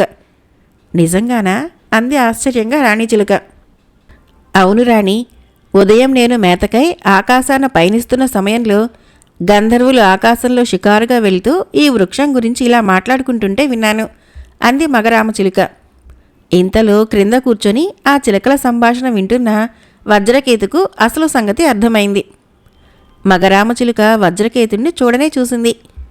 ఆహా రాణి, ఆ కూర్చొని ఉన్న మానవుణ్ణి చూసావా, ఎంత అందంగా ఉన్నాడో అంది. అది విన్న ఆడచిలుక క్రిందకు చూసి, నిజమే, ఇంతటి బహు సౌందర్యవంతుడికి ఈ భూలోకంలో ఏ స్త్రీ అన్నా జన్మించి ఉందో లేదో అంది. ఎందుకు లేదు? ఈ సౌందర్యవంతుడికి సరైన జంట కుదరాలంటే పురందర రాజకుమార్తె అయిన స్వర్ణరూపే సరైన జోడి అంది మగరామచిలుక. అది విన్న వజ్రకేతు ఆశ్చర్యంగా వినసాగాడు పక్షుల పలుకులనే. అంతటి అందగత్తె పురందర యువరాణి? నువ్వు చూస్తే నీకే తెలుస్తుంది. దేవలోకాల్లో కూడా అంతటి సౌందర్య రాశి సుందరాంగి జన్మించి ఉండదు. సరేలేండి, ఎవరెట్లా ఉంటే మనకెందుకు, నాకు నిద్ర వస్తుంది అంటూ పెద్దగా ఆవలింత చేసి భర్త ఒడిలో తలదాచుకుంది రాణి చిలుక. అంతా విన్న వజ్రకేతుకి పురందర రాజ్య యువరాణిని చూడాలనే ఆశ చిగురించింది. అంత అందగత్తయ్యని ఈ చిలుకలంటున్నాయి. ఎలాగైనా స్వర్ణరూపని చూడాలనుకున్నాడు. ప్రస్తుతము బయలుదేరి వెళదామంటే చీకటి పడిపోయింది. ఆ రాత్రికి అక్కడే నిద్రించి ఉదయం వెళదామనుకుని అలాగే వాలిపోయాడు నిద్రలోకి.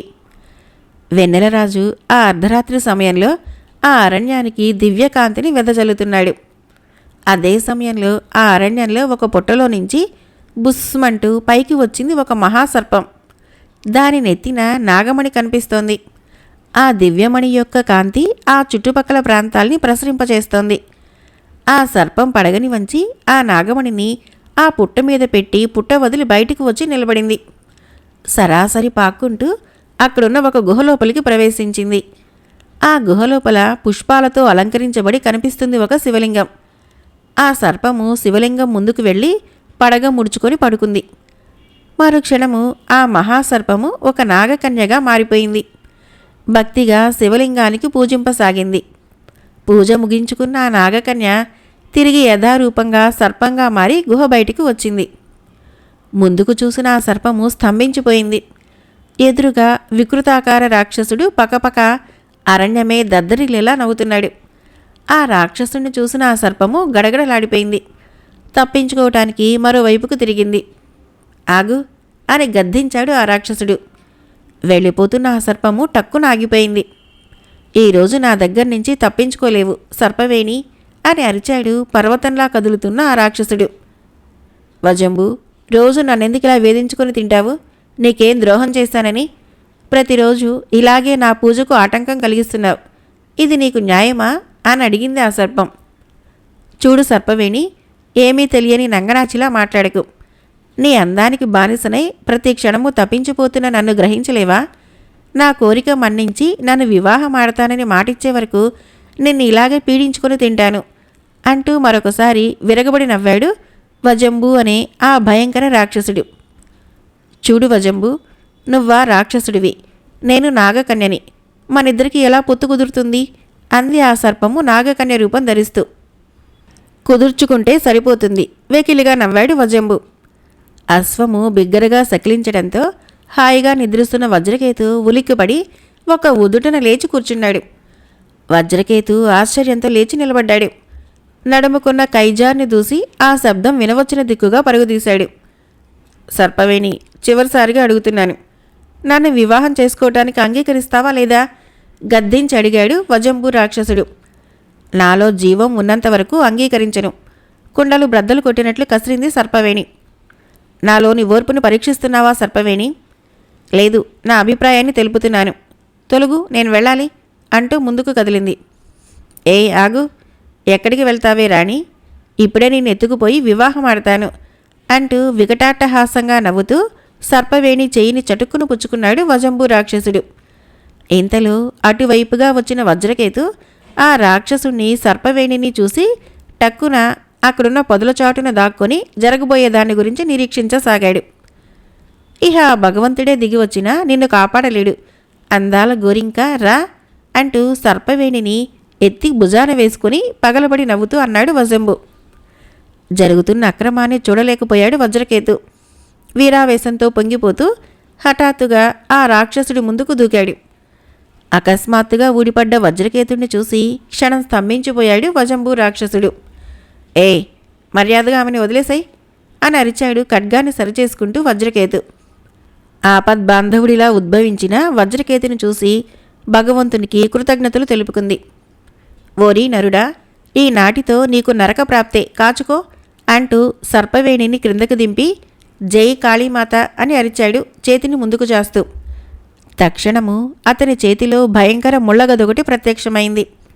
జై పరమేశ్వర అంటూ వజ్రకేతు కూడా ధైర్యంగా ఖడ్గాన్ని ముందుకు లేపాడు.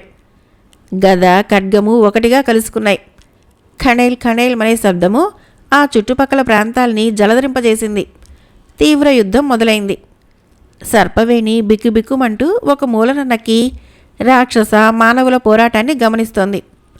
భగవంతుడా, ఆ మానవుణ్ణి గెలిపించు అని మనసులో ప్రార్థించుకుంది. మరికొంతసేపు అక్కడ భయంకర పోరాటం జరిగింది. ఇంతలో వజ్రకేతు ఖడ్గము ఆ రాక్షసుని చేతిలోని గదని తునాతునకలు చేసింది. నిరాయుధుడిగా మిగిలిపోయాడు రాక్షసుడు. అవురా బుడంకాయ మానవా, నా గదనే పగలగొడతావా అని అరుస్తూ తన పొడుగాటి చేతిని ముందుకు చాచి వజ్రకేతు నడుం పుచ్చుకొని పిల్లి పిల్లను లేపినట్లు పైకి లేపాడు. ఒరే నరుడా, ఇప్పుడు నీ మాంసాన్ని భక్షిస్తాను చూడు అంటూ వజ్రకేతుణ్ణి అలాగే నోట్లోకి పెట్టుకోబోయాడు. అంతే, మెరుపుల వజ్రకేతు ఖడ్గము పైకి లేచింది. నోటికి ఇరికించుకుందామనుకున్న రాక్షసుడి కుడికంట్లో బలంగా ఒక పోటు పొడిచాడు. మరుక్షణము రాక్షసుని కంటి నుంచి రక్తం జివ్వుమని బయటికి చిమ్మింది. దాంతో రాక్షసుడి కోపము కొండలంటుకుంది. అరే అని కూతేస్తూ వజ్రకేతుణ్ణి నేల మీదకి విసురుకొట్టడానికి చేయిని పైకి లేపాడు. విషయం గ్రహించుకున్న వజ్రకేతు తనని పట్టుకుని ఉన్న రాక్షసుడి చేతిని భుజం వరకు ఖడ్గంతో తెగ నరికేశాడు.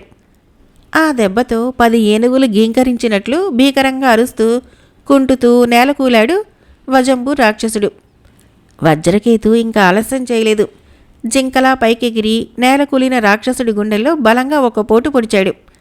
అంతే, మరో గావు కేక వేసి వెంటనే తన ప్రాణాల్ని యమభటులకు అప్పగించేశాడు ఆ రాక్షసుడు. పర్వతంలా నేల కరుచుకున్న ఆ రాక్షసుణ్ణి ఒక్క తన్ను తన్ని విజయగర్వంతో సర్పవేణి వైపు చూశాడు. సర్పవేణి వజ్రకేతుడిని చూసింది. వజ్రకేతుని స్వరూపాన్ని తిలకించి ఆమె సిగ్గుతో చలించింది. ఇంతటి అందగాడు భూలోకంలో జన్మించాడా, లేక ఏ దేవపురుషుడా అనుకుంది మనసులో. అప్రయత్నంగా కనురెప్పలు ముడిపడ్డాయి. చిరునవ్వుతో తలదించుకుంది. సర్పవేణి సౌందర్యాన్ని చూసిన వజ్రకేతుకి మూర్ఛ వచ్చినంత పనైంది. ఎంతటి సుకుమార అందం ఆమెది. ఆ సౌందర్య రాశిని భార్యగా ఎన్నుకుంటే తనకంటే అదృష్టవంతుడెవరుంటారు? తనకు తెలియకుండానే సర్పవేణిని ప్రేమించాడా? ఎంత చూసినా తనివి తీరని రూపం ఆమెది. కృతజ్ఞురాల్ని మహావీర అంది సర్పవేణి. ఎందుకు?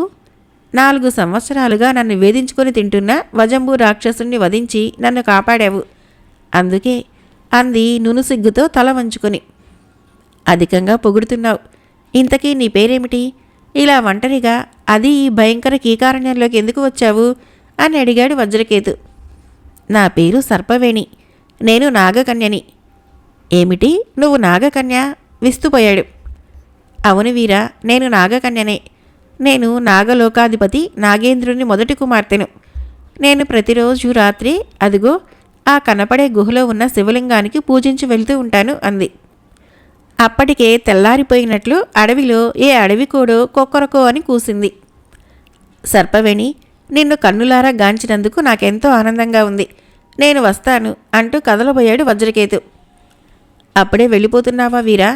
నీవెవరివో ఏమిటో ఏమీ చెప్పకుండానే వెళ్ళిపోతున్నావా అంది బాధగా సర్పవేణి. క్షమించాలి, నా వివరాలు తెలపలేదు కదా.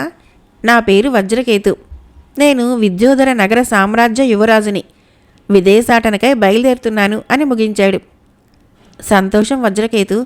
ఆ రాక్షస బారి నుంచి కాపాడిన మీకు మేలు చెయ్యాలని కుతూహలంగా ఉంది అంది సర్పవేణి. చూడు సర్పవేణి, నీ నుంచి మేలు కోరి ఈ సహాయం చేయలేదు. నన్ను మర్చిపోకుండా ఉంటే అదే చాలు. నీ మంచి గుణానికి నా జోహార్లు అన్నాడు నవ్వుతూ. నిజమే వజ్రకేతు, నేను మర్చిపోలేను. నాలో జీవం కదిలే వరకు నిన్ను మరవలేను. ఆ మాటలంటుంటే సర్పవేణి కంటి నుంచి నీరు జలజలా కారింది. అది చూసిన వజ్రకేతు విస్తుపోయాడు. సర్పవేణి, ఏమిటా విపరీతం? నేనేమన్నా అపరాధం చేశానా?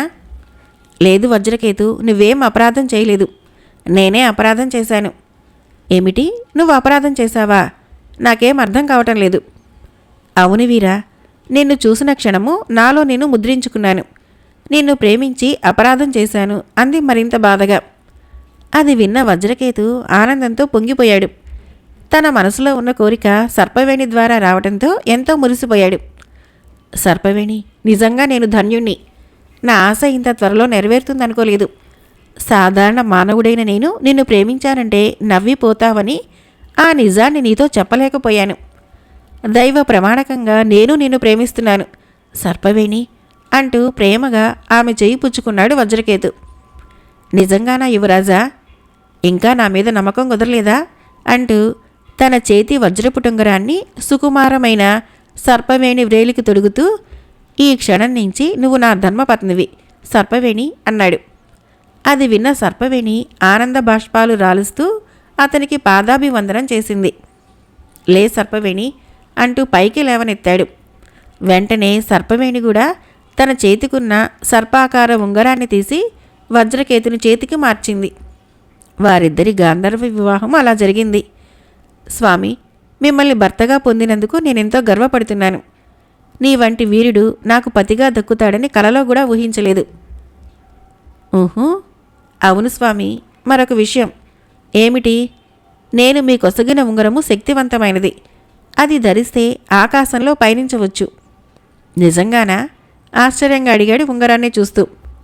అవును, దీని సహాయంతో దేశాటన దిగ్విజయంగా ముగించుకొని రండి. నేను మీకోసము ఇక్కడే ఎదురు చూస్తూ ఉంటాను అంది సంతోషంగా. అలాగే కానివ్వు సర్పవేణి, నేను బయలుదేరుతున్నాను. తిరిగి వచ్చేటప్పుడు నిన్ను మా రాజ్యానికి తీసుకొని పోతాను అంటూ అస్త్రం ద్వారా ఆకాశానికి రివ్వున దూసుకుపోయాడు పురంధర వైపు. దేవలోకంలో ఇంద్రాధిపతి దేవేంద్రుడు సింహాసనం మీద ఠీవిగా మీసం మెలేస్తూ కూర్చొని ఉన్నాడు జటోధర రాక్షసుడు. చేతిలో మధురస పాత్ర కదలాడుతూ ఉంది. గరాసంధ అని పిలిచాడు రాక్షస మంత్రి అయిన గరాసంధుణ్ణి చూస్తూ. ప్రభు అన్నాడు మంత్రి గరాసంధుడు. నాకు పెళ్లి చేసుకోవాలని ఉన్నది. మరి నా తర్వాత ఇంద్రలోకాన్ని పరిపాలించేవాడెవడున్నాడు? అందుకే మంచి అందమైన కన్య ఎవరైనా ఉంటే చెప్పు, తక్షణం వివాహం ఆడతాను అన్నాడు. ఆహా, లేకేం, మీ అందానికి సరుతూగే త్రిలోక సౌందర్యవతి భూలోకంలో జన్మించి ఉంది. నిజంగానా? ఎక్కడ జన్మించి ఉంది ఆ సుందరాంగి? త్వరగా చెప్పు, నేను వెంటనే ఆ సౌందర్యవతిని చూడాలి అన్నాడు నిషాలో తూగుతూ జటోధరుడు. పురంధరరాజు జయవర్మ కుమార్తె అయిన స్వర్ణరూప ప్రభు. అటులనా? అయితే నేడే ఆ రాజకుమార్తెను అపహరించుకొని వస్తాను. నువ్వు ముహూర్తానికి ఏర్పాట్లు చూడు అంటూ విరగబడి నవ్వి లేచి నిలుచున్నాడు జటోధర రాక్షసుడు. అలాగే చిత్తం ప్రభు అన్నాడు నవ్వుతూ గరాసంధ రాక్షస మంత్రి. స్వర్ణరూప, పురంధర యువరాణి తల్లో పువ్వుల్ని అమరుస్తూ పిలిచింది చిలకత్తె సంపంగి. ఏమే, నీ అందానికి సరితూగే భర్త ఈ భూలోకంలో జన్మించి ఉన్నాడో లేదో అనిపిస్తోంది. ఉన్నాడు. ఓహో, అమ్మగారు అప్పుడే వరుణ్ణి కూడా ఎంచుకున్నారన్నమాట అంది చలోక్తిగా సంపంగే. చీపోవే, నా ఊహాసుందరుడు జన్మించి ఉన్నాడో లేడోనని నేను బాధపడుతుంటే నీకు నవ్వులాటగానే ఉంటుంది మరి అంది నూనె సిగ్గుతో స్వర్ణరూప. ఏమిటి ఊహాసుందరుడా? బాగుందమ్మా వరస. అయితే నీ ఊహ ప్రకారము ఆ సృష్టికర్త అయిన బ్రహ్మే సృష్టించాలి. అవును, ఆ బ్రహ్మే సృష్టించి తీరుతాడు అంది స్థిరంగా స్వర్ణరూప. ఓయమ్మో, ఇది జరిగే పనేనా? ఆశ్చర్యపోయింది సంపంగి. జరిగి తీరుతుందే.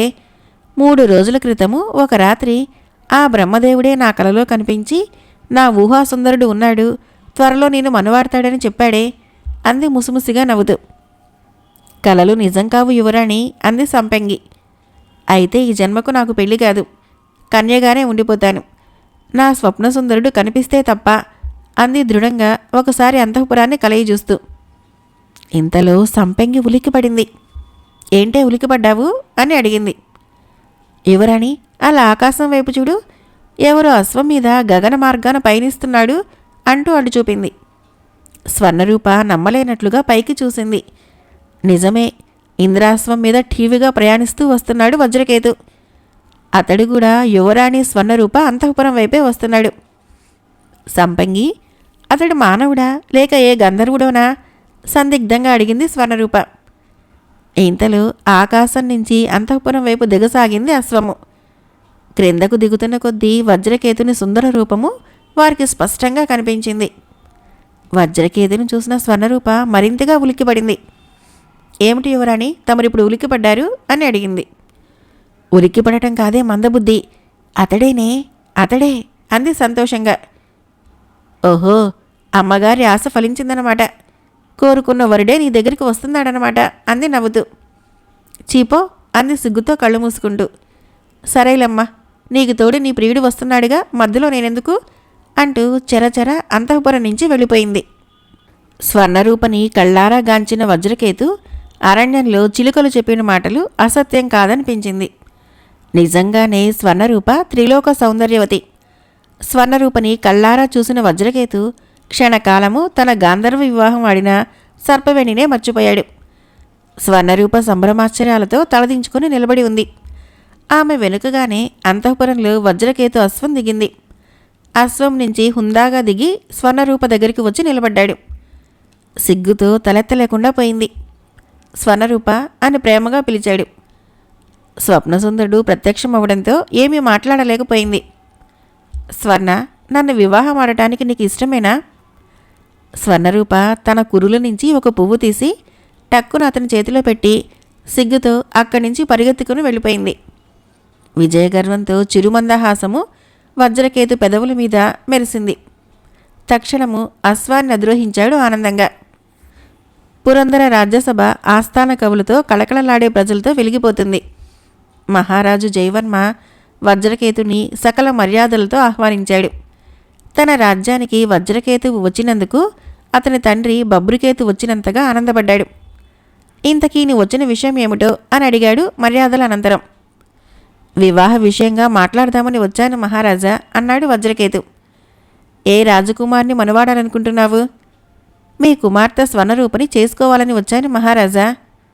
తన గది నుంచి తెరచాటున గమనిస్తున్న స్వర్ణ తన తండ్రి ఏం చెబుతాడోనని లోలోన కంగారు పడసాగింది.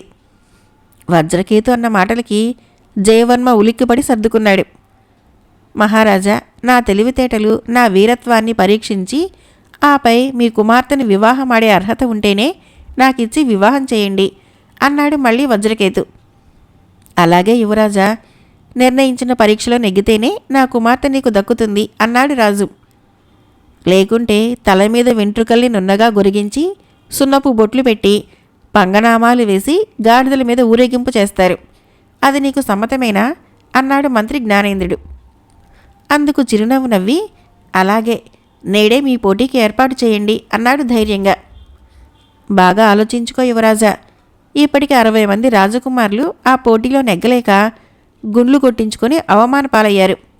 నువ్వు ఒంటరిగానే సింహంతో పోరాడాలి.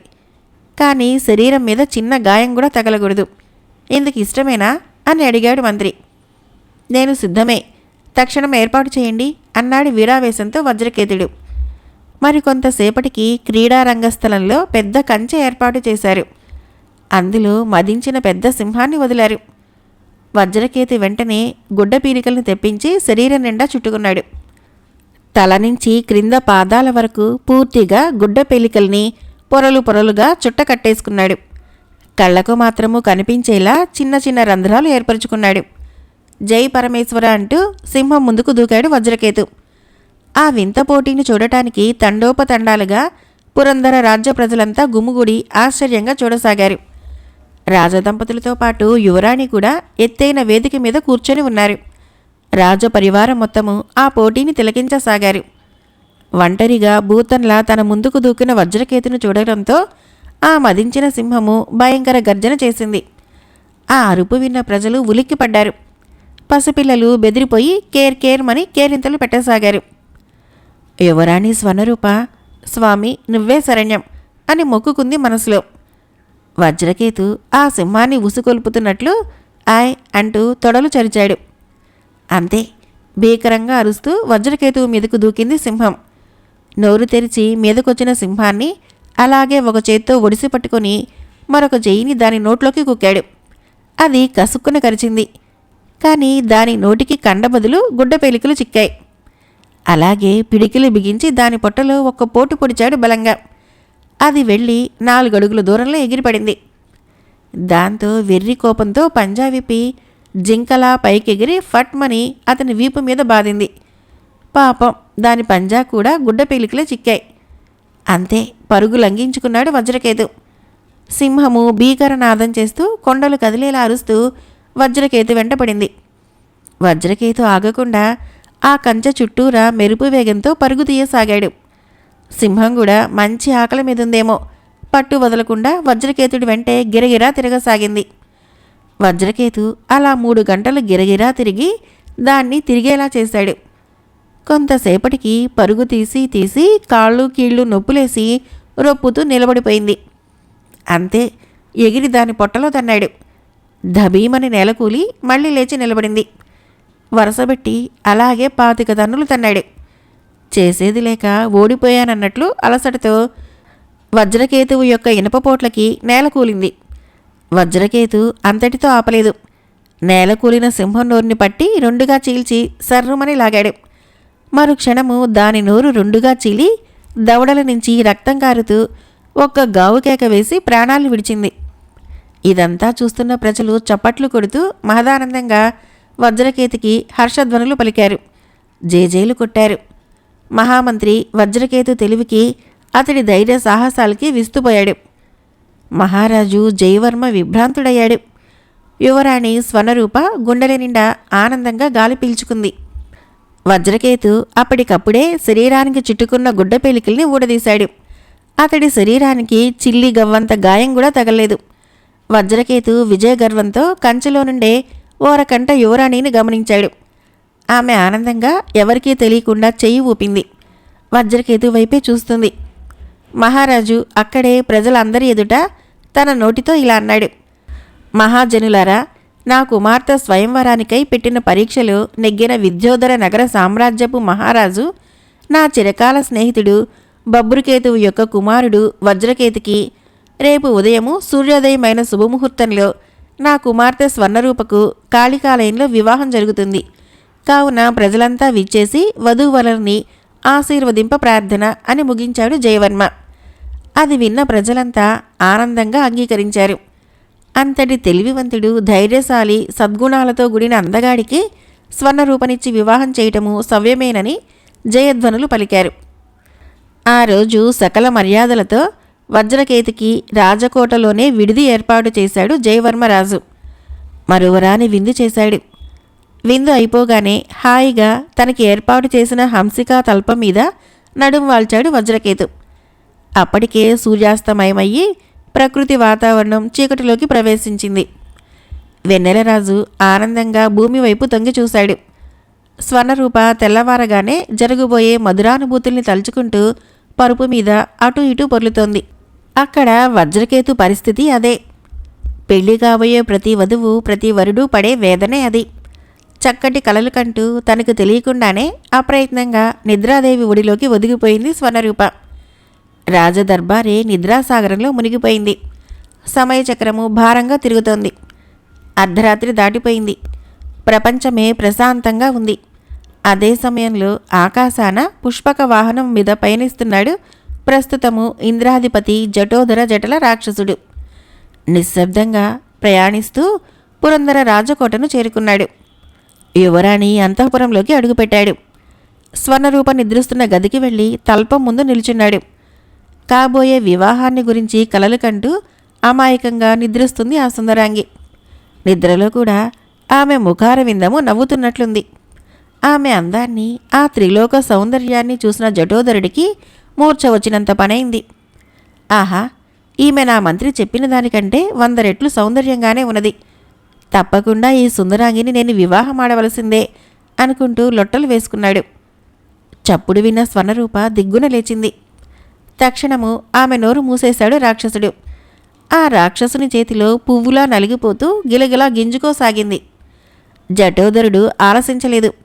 వెంటనే పుష్పక విమానంలో పడేసి, అరవకే అందాల బొమ్మ, త్వరలో దేవలోకానికే మహారాణివి కాబోతున్నావు, ఈ జటోదరుడికి ధర్మపత్నిగా మారబోతున్నావు అంటూ స్వర్ణరూపని అరవనీయకుండా ఆకాశంలోకి రివ్వున లేచి ఇంద్రలోకం వైపు సాగిపోయాడు జటోదరుడు. ఆ సమయంలో ఆ గాఢాంధకారంలో స్వర్ణరూపని ఎవరు రక్షిస్తారు? నిద్రలేస్తూనే చెలికత్తె సంపంగి ద్వారా విన్న వార్తకు అదిరిపడ్డాడు మహారాజు జయవర్మ. సంపంగి, నువ్వు చెప్పింది నిజమా? యువరాణి కనిపించడం లేదా అని అడిగాడు రాజు కంగారుగా. నిజమే ప్రభు, మన రాజ దర్బారంతా గాలించి చూశాం, ఎక్కడా అగుపించలేదు అంది సంపంగి. ఒకవేళ ఈ పెళ్లికి ఇష్టం లేక ఇటైనా వెళ్ళిపోయిందా? లేదు మహారాజా, యువరాణికి వజ్రకేతు అంటే తగని ప్రాణం. తను ఊహించుకున్న ఊహాసుందరుడే ఈ వజ్రకేతు అంది. అయితే ఎవరైనా ఎత్తుకెళ్లారా? ఉండవచ్చు ప్రభు, మన కళ్ళు కప్పి నా కుమార్తెను ఎత్తుకెళ్ళిపోయినా ఆ నీచపు దుర్మార్గుడెవరో అని బిగ్గరగా గద్దించాడు. ఆ గద్దింపుకు వచ్చిన వేగంతోటే పారిపోయింది సంపంగి. రాజు కాపలాదారుల్ని పిలిచి చెడామడా తిట్టాడు. కళ్ళు మూసుకొని కాపలా కాస్తున్నారా అని వారి మీద గంతులేశాడు. లేక లేక కలిగిన ఏకైక ముద్దుల కుమార్తె అకస్మాత్తుగా మాయమవటంతో మహారాజు గుండె తరుకుపోయింది. బాధగా విలపించాడు. యువరాణి తన ప్రియరాణి తప్పిపోయిందన్న వార్త వజ్రకేతు గుండెల్లో గుణపంలా దిగింది. వీరావేశంతో కంపించిపోయాడు. యువరాణి స్వయంవరము కళ్ళారా చూడాలని ప్రజలెంత ఆనందపడ్డారో అంతగా దుఃఖించారు. రాజదర్బారే దుఃఖసాగరంలో మునిగిపోయింది. తల పట్టుకుని అశాంతి గదిలో విలపిస్తున్న రాజదంపతుల వద్దకు వచ్చాడు గంభీరంగా వజ్రకేతు. మహారాజా గట్టిగా పిలిచాడు అతను. ఏమిటి నాయనా అన్నాడు బాధగా రాజు. యువరాణిని ఎత్తుకుపోయిన నీచుడెక్కడున్నా సరే వాడి తల నరికి తిరిగి యువరాణిని దక్కించుకుంటాను. అంతవరకు నా ముఖం మీకు చూపను. ఇది ఈ వజ్రకేతు తీవ్ర ప్రతిజ్ఞ. వస్తా ప్రభు, తిరిగి యువరాణితోటే మీ ముందుంటాను అంటూ అశాంతి గది నుంచి వేగంగా అంతఃపురానికి వచ్చాడు. అంతఃపుర తోటలో మధ్యలో నిలబడి పైకి వాయుదేవా అని బిగ్గరగా కేకవేశాడు. దైవాంశ పుత్రుడైన వజ్రకేతు పిలుపుకి వాయుదేవుడు ప్రత్యక్షమై, ఏమిటి వజ్రకేత అని అడిగాడు. నువ్వైనా చూసావా స్వామి, నా స్వర్ణరూపుని ఎత్తుకెళ్లిన కిరాతకులెవరో అని అడిగాడు. లేదు మహావీరా అని అదృశ్యమయ్యాడు వాయుదేవుడు. అలాగే వజ్రకేతు దీనంగా అగ్నిదేవుణ్ణి అడిగాడు. ఫలితం శూన్యం. చివరిగా చుట్టూ తిరుగుతున్న పక్షుల వైపు చూస్తూ తనకి జ్ఞానపళ్ళు తినటం వలన పక్షి భాష వచ్చును గనుక, ఓ సమస్త పక్షులారా, మీరైనా నా యువరాణిని ఎత్తుకుపోయిన వాణ్ణి చూశారా అని అడిగాడు బాధగా పక్షి భాషలో. అందుకు అంతఃపురంలో నివాసం ఏర్పరచుకొని జీవిస్తున్న ఒక ముసలి గోరింక ఇలా అంది. మహావీర, యువరాణిని ఎత్తుకుపోయిన వాడిని నేను చూశాను అంది. ఎవడు వాడు? తక్షణం చెప్పు, వాణ్ణి కత్తి కండ మిగల్చకుండా నరుకుతాను. చెప్పు గోరింక అని అడిగాడు. ప్రస్తుతము ఇంద్రలోకం మేలుతున్న జటోదరుడు అనే రాక్షసుడు గగన మార్గాన పుష్పక వాహనం మీద యువరాణి స్వర్ణరూపని అపహరించుకొని పోయాడు.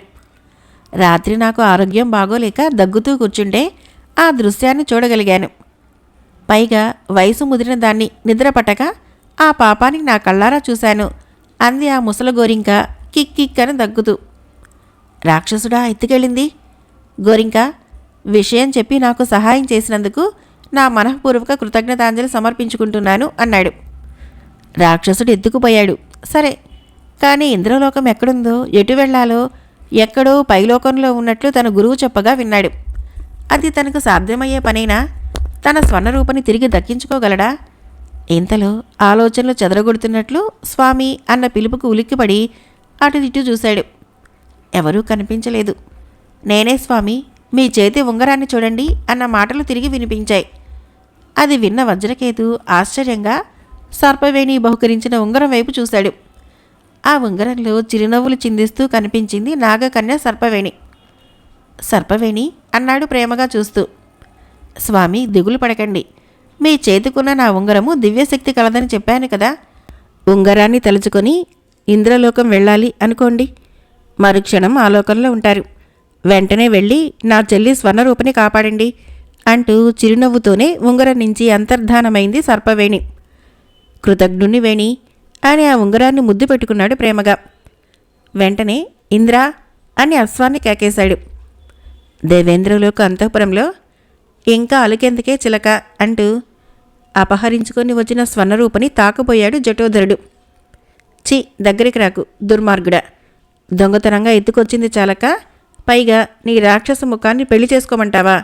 అది ఎన్నటికీ జరగదు కోపంతో అరిచింది. అరెర్రే ఆవేశపడకు సుందరాంగి, ఈ వీరాది వీర మార్తాండ చిరంజీవి అయిన ఈ జటోధరుని గురించి నీకు తెలియదు కామోసు. చెప్తాను విను. నాకు చావు లేకుండా ఈశ్వరుని వద్ద వరం పొందాను. అందువల్లే ఈ ఇంద్రలోకాన్నే నా అధీనంలో ఉంచుకున్నాను. చూడు, దేవతలంతా నా బానిసలు. ఇంతటి గొప్పవాణ్ణి వదిలి ఎవడో సాధారణ మానవుని చేసుకుంటానంటున్నావే అన్నాడు మీసం మెలేస్తూ జటోధరుడు. అది విన్న స్వర్ణరూప నిబ్బరంతో, హో పిచ్చాడా, నేనే గాని ఏ పాపం చేయని సద్గుణవంతురాలనైతే కన్యత్వాన్ని కాపాడే మహాశక్తి నన్ను కరుణిస్తే నువ్వు నన్ను తాకలేవు అంది. అలాగా అయితే చూసుకో అంటూ స్వర్ణరూపని తాకబోయాడు జటోధరుడు. అంతలో ఆగు అన్న గద్దింపు విని వెనక్కి తిరిగి చూశాడు. ఎదురుగా కనిపించిన వజ్రకేతుని చూసి విస్తుపోయాడు. వజ్ర కవచంతో మహావీరుడిలా కనిపిస్తున్న అతన్ని చూసి క్షణము తికమకైనాడు. ఎవడ్రా నువ్వు అని గద్దించాడు జటోధరుడు. నీ మృత్యువునిరా.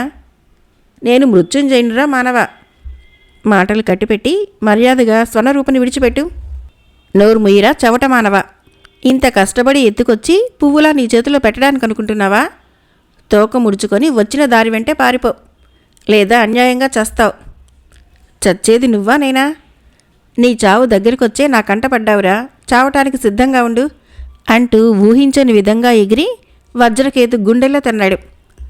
ఆ దెబ్బకి వరుసగా 12 పిల్లిగంతులేసి నిలబడ్డాడు. నిలబడ్డ చోటు నుంచే గాలి వేగంతో ఎగిరి జటోధరుడి మూతి మీద ఫెడీమని తన్నాడు. ఆ దెబ్బకి తల దిమ్మెత్తిపోయింది జటోధరుడికి. ఇంతలో దేవలోక వాసులంతా అక్కడికి బిలబిలామంటూ వచ్చి గుమిగుడి జరగబోతున్న యుద్ధాన్ని చూడసాగారు. ముఖ్యంగా దేవేంద్రుడు ముందడుగులో ఉన్నాడు. జటోధరుడు మాయామంత్ర తంత్రాల్ని వజ్రకేతు మీద ప్రయోగిస్తున్నాడు. అవన్నీ అతడి ఖడ్గాయుధం క్రింద చిత్తైపోయాయి. దేవతలు హోరు హోరున చప్పట్లు కొడుతూ ఆనందింపసాగారు. 10 పగళ్ళు 10 రాత్రులు జటోధరుడు వజ్రకేతు ఘోర యుద్ధం చేశారు. రాను రాను వజ్రకేతు శక్తి క్షీణించసాగింది. రాక్షసుడు చెళ్ళను చెరిచాడు వీపు మీద. ఆ దెబ్బకి వెల్లికిలా పడిపోయాడు వజ్రకేతు. ఆయ్ చావరా మానవా అంటూ వెల్లికిలా పడి ఉన్న వజ్రకేతు మీదకి దూకాడు. క్షణంలో మెరుపులా మెరిసింది వజ్రకేతుల ఉపాయం. అంతే, మీదకి దూకుతున్న జటోధరునికి ఎదురుగా తన చేతిలోని ఖడ్గాన్ని ఎత్తిపుచ్చుకున్నాడు. అంతే, మీద పడబోతున్న జటోధరుడి పొట్టలో దిగబడింది వజ్రకేతు యొక్క ఖడ్గం. మరు క్షణము పెడబొబ్బులు పెడుతూ ఒక్క చావు కేక వేసి, హే పరమేశ్వర అని అరిచాడు జటోధరుడు. తక్షణము జటోధరుడి ముందు ప్రత్యక్షమైనాడు త్రిశూలంతో ఈశ్వరుడు. ఈశ్వర, ఏమిటిది అన్యాయం, మోసం, ప్రాణి కాని ప్రాణి, మనిషి కాని మనిషితో చావాలని వరం కోరిన నన్ను కేవలము ఒక సాధారణ మానవుడి చేతుల్లో నన్ను చంపించావా? ఇది నీకు ధర్మమా అని అడిగాడు బాధగా మూలుగుతూ. ఈశ్వరుడు చిరునవ్వు నవ్వి, ఓరి పిచ్చి రాక్షస, వజ్రకేతు ఎవరనుకుంటున్నావు? ఒక మానవ స్త్రీ గర్భాన జన్మించిన వాడనుకుంటున్నావా? కాదు, నీ తమ్ముడి విటోధరుణ్ణి వధించిన వజ్రాయుధమే ఈ వజ్రకేతు. నువ్వు కోరినట్లు వజ్రాయుధానికి ప్రాణం లేదు, కానీ ప్రాణిగా మారింది. నీ ఆశయం ప్రకారము మనిషికి జన్మించిన మనిషి కాడు. వజ్రాయుధమే ఈ వజ్రకేతు, మనిషి కాని మనిషి అని ముగించాడు ఈశ్వరుడు. అది విన్న జటోధరుడికి కనువిప్పు కలిగింది. చనిపోతూ తను చేసిన పాపాలకి దేవతల్ని త్రిమూర్తుల్ని క్షమార్పణ వేడుకొని ప్రాణాలు విడిచాడు. తన జన్మరహస్యం తెలుసుకున్న వజ్రకేతు ఆశ్చర్యపడ్డాడు. అది విన్న దేవేంద్రుడు విస్తుపోయాడు. తన వజ్రాయుధమే ఈ వజ్రకేతు అని. అది చూసిన బ్రహ్మ దేవేంద్రుడి భుజం తడుతూ, అర్థమైందా ఆనాడు నీ వజ్రాయుధం ఎందుకు భూలోకం పారిపోయిందో అన్నాడు. అర్థమైంది స్వామి, జటోధరుణ్ణి వధించడానికి తమరు సృష్టించిన విచిత్ర జీవియే ఈ వజ్రకేతువని అన్నాడు ఆనందంగా దేవేంద్రుడు మెచ్చుకోలుగా. జటోధరుడు చనిపోయిన ఆ శుభదినానే దేవేంద్రుడు తిరిగి తన ఇంద్ర పదవిని స్వీకరించాడు. ఆ శుభ సమయంలోనే వజ్రకేతుకి స్వర్ణరూపకి దేవతల ఆశీస్సులతో మహావైభవంగా వివాహం జరిగింది. అది జరిగి కొన్నాళ్లు వజ్రకేతు స్వర్ణరూప స్వర్గ సుఖాలు అనుభవించి తిరిగి భూలోక ప్రయాణం సాగించారు. ఇంద్రాశ్వం మీద గగన మార్గాన ప్రయాణిస్తూ స్వర్ణరూపతో పురంధర రాజ్యం చేరుకొని ఆ రాజదంపతులకి యువరాణిని చూపి జరిగిన కథని వివరించి అక్కడి నుంచి అడవిని చేరుకొని సర్పవేణిని తీసుకుని శరవేగంతో తన విద్యోధర నగర సామ్రాజ్యానికి చేరుకున్నాడు వజ్రకేతు. రావటం ఇద్దరు భార్యలతో వచ్చిన కుమారుని చూసి విస్తుపోయారు రాజదంపతులు. సర్వలోకాలు తిరిగి లోకానుభవం గడించి వచ్చిన వజ్రకేతుకి ఆ శుభదినానే రాజ్యాభిషేకం చేసి హిమాలయ పర్వతాలకి తపస్సు చేసుకోవటానికి వెళ్ళిపోయారు ఆ ముసలి రాజదంపతులు. ఇలా వజ్రకేతు, సర్పవేణి, స్వర్ణరూప ఇద్దరు రాణులతో రాజ్యాన్ని రామరాజ్యంలా పరిపాలించి ఇద్దరు మగ శిశువుల్ని కని వారికి యుక్త వయసులు రాగానే వారికి రాజ్యాభిషేకం చేసి కొన్నాళ్ళకి అవతారం చాలించి నిజరూపమైన వజ్రాయుధంగా మారి ప్రజలందరి ఎదుట స్వర్గానికి వెళ్ళిపోయాడు వజ్రకేతు. జటోదరుడు జానపద నవల సమాప్తం. ఫ్రెండ్స్, నా కథలు నచ్చినట్లయితే మన ఛానల్ని తప్పకుండా సబ్స్క్రైబ్ చేయండి, లైక్ చేయండి, షేర్ చేయండి, కామెంట్ చేయండి. Thank you.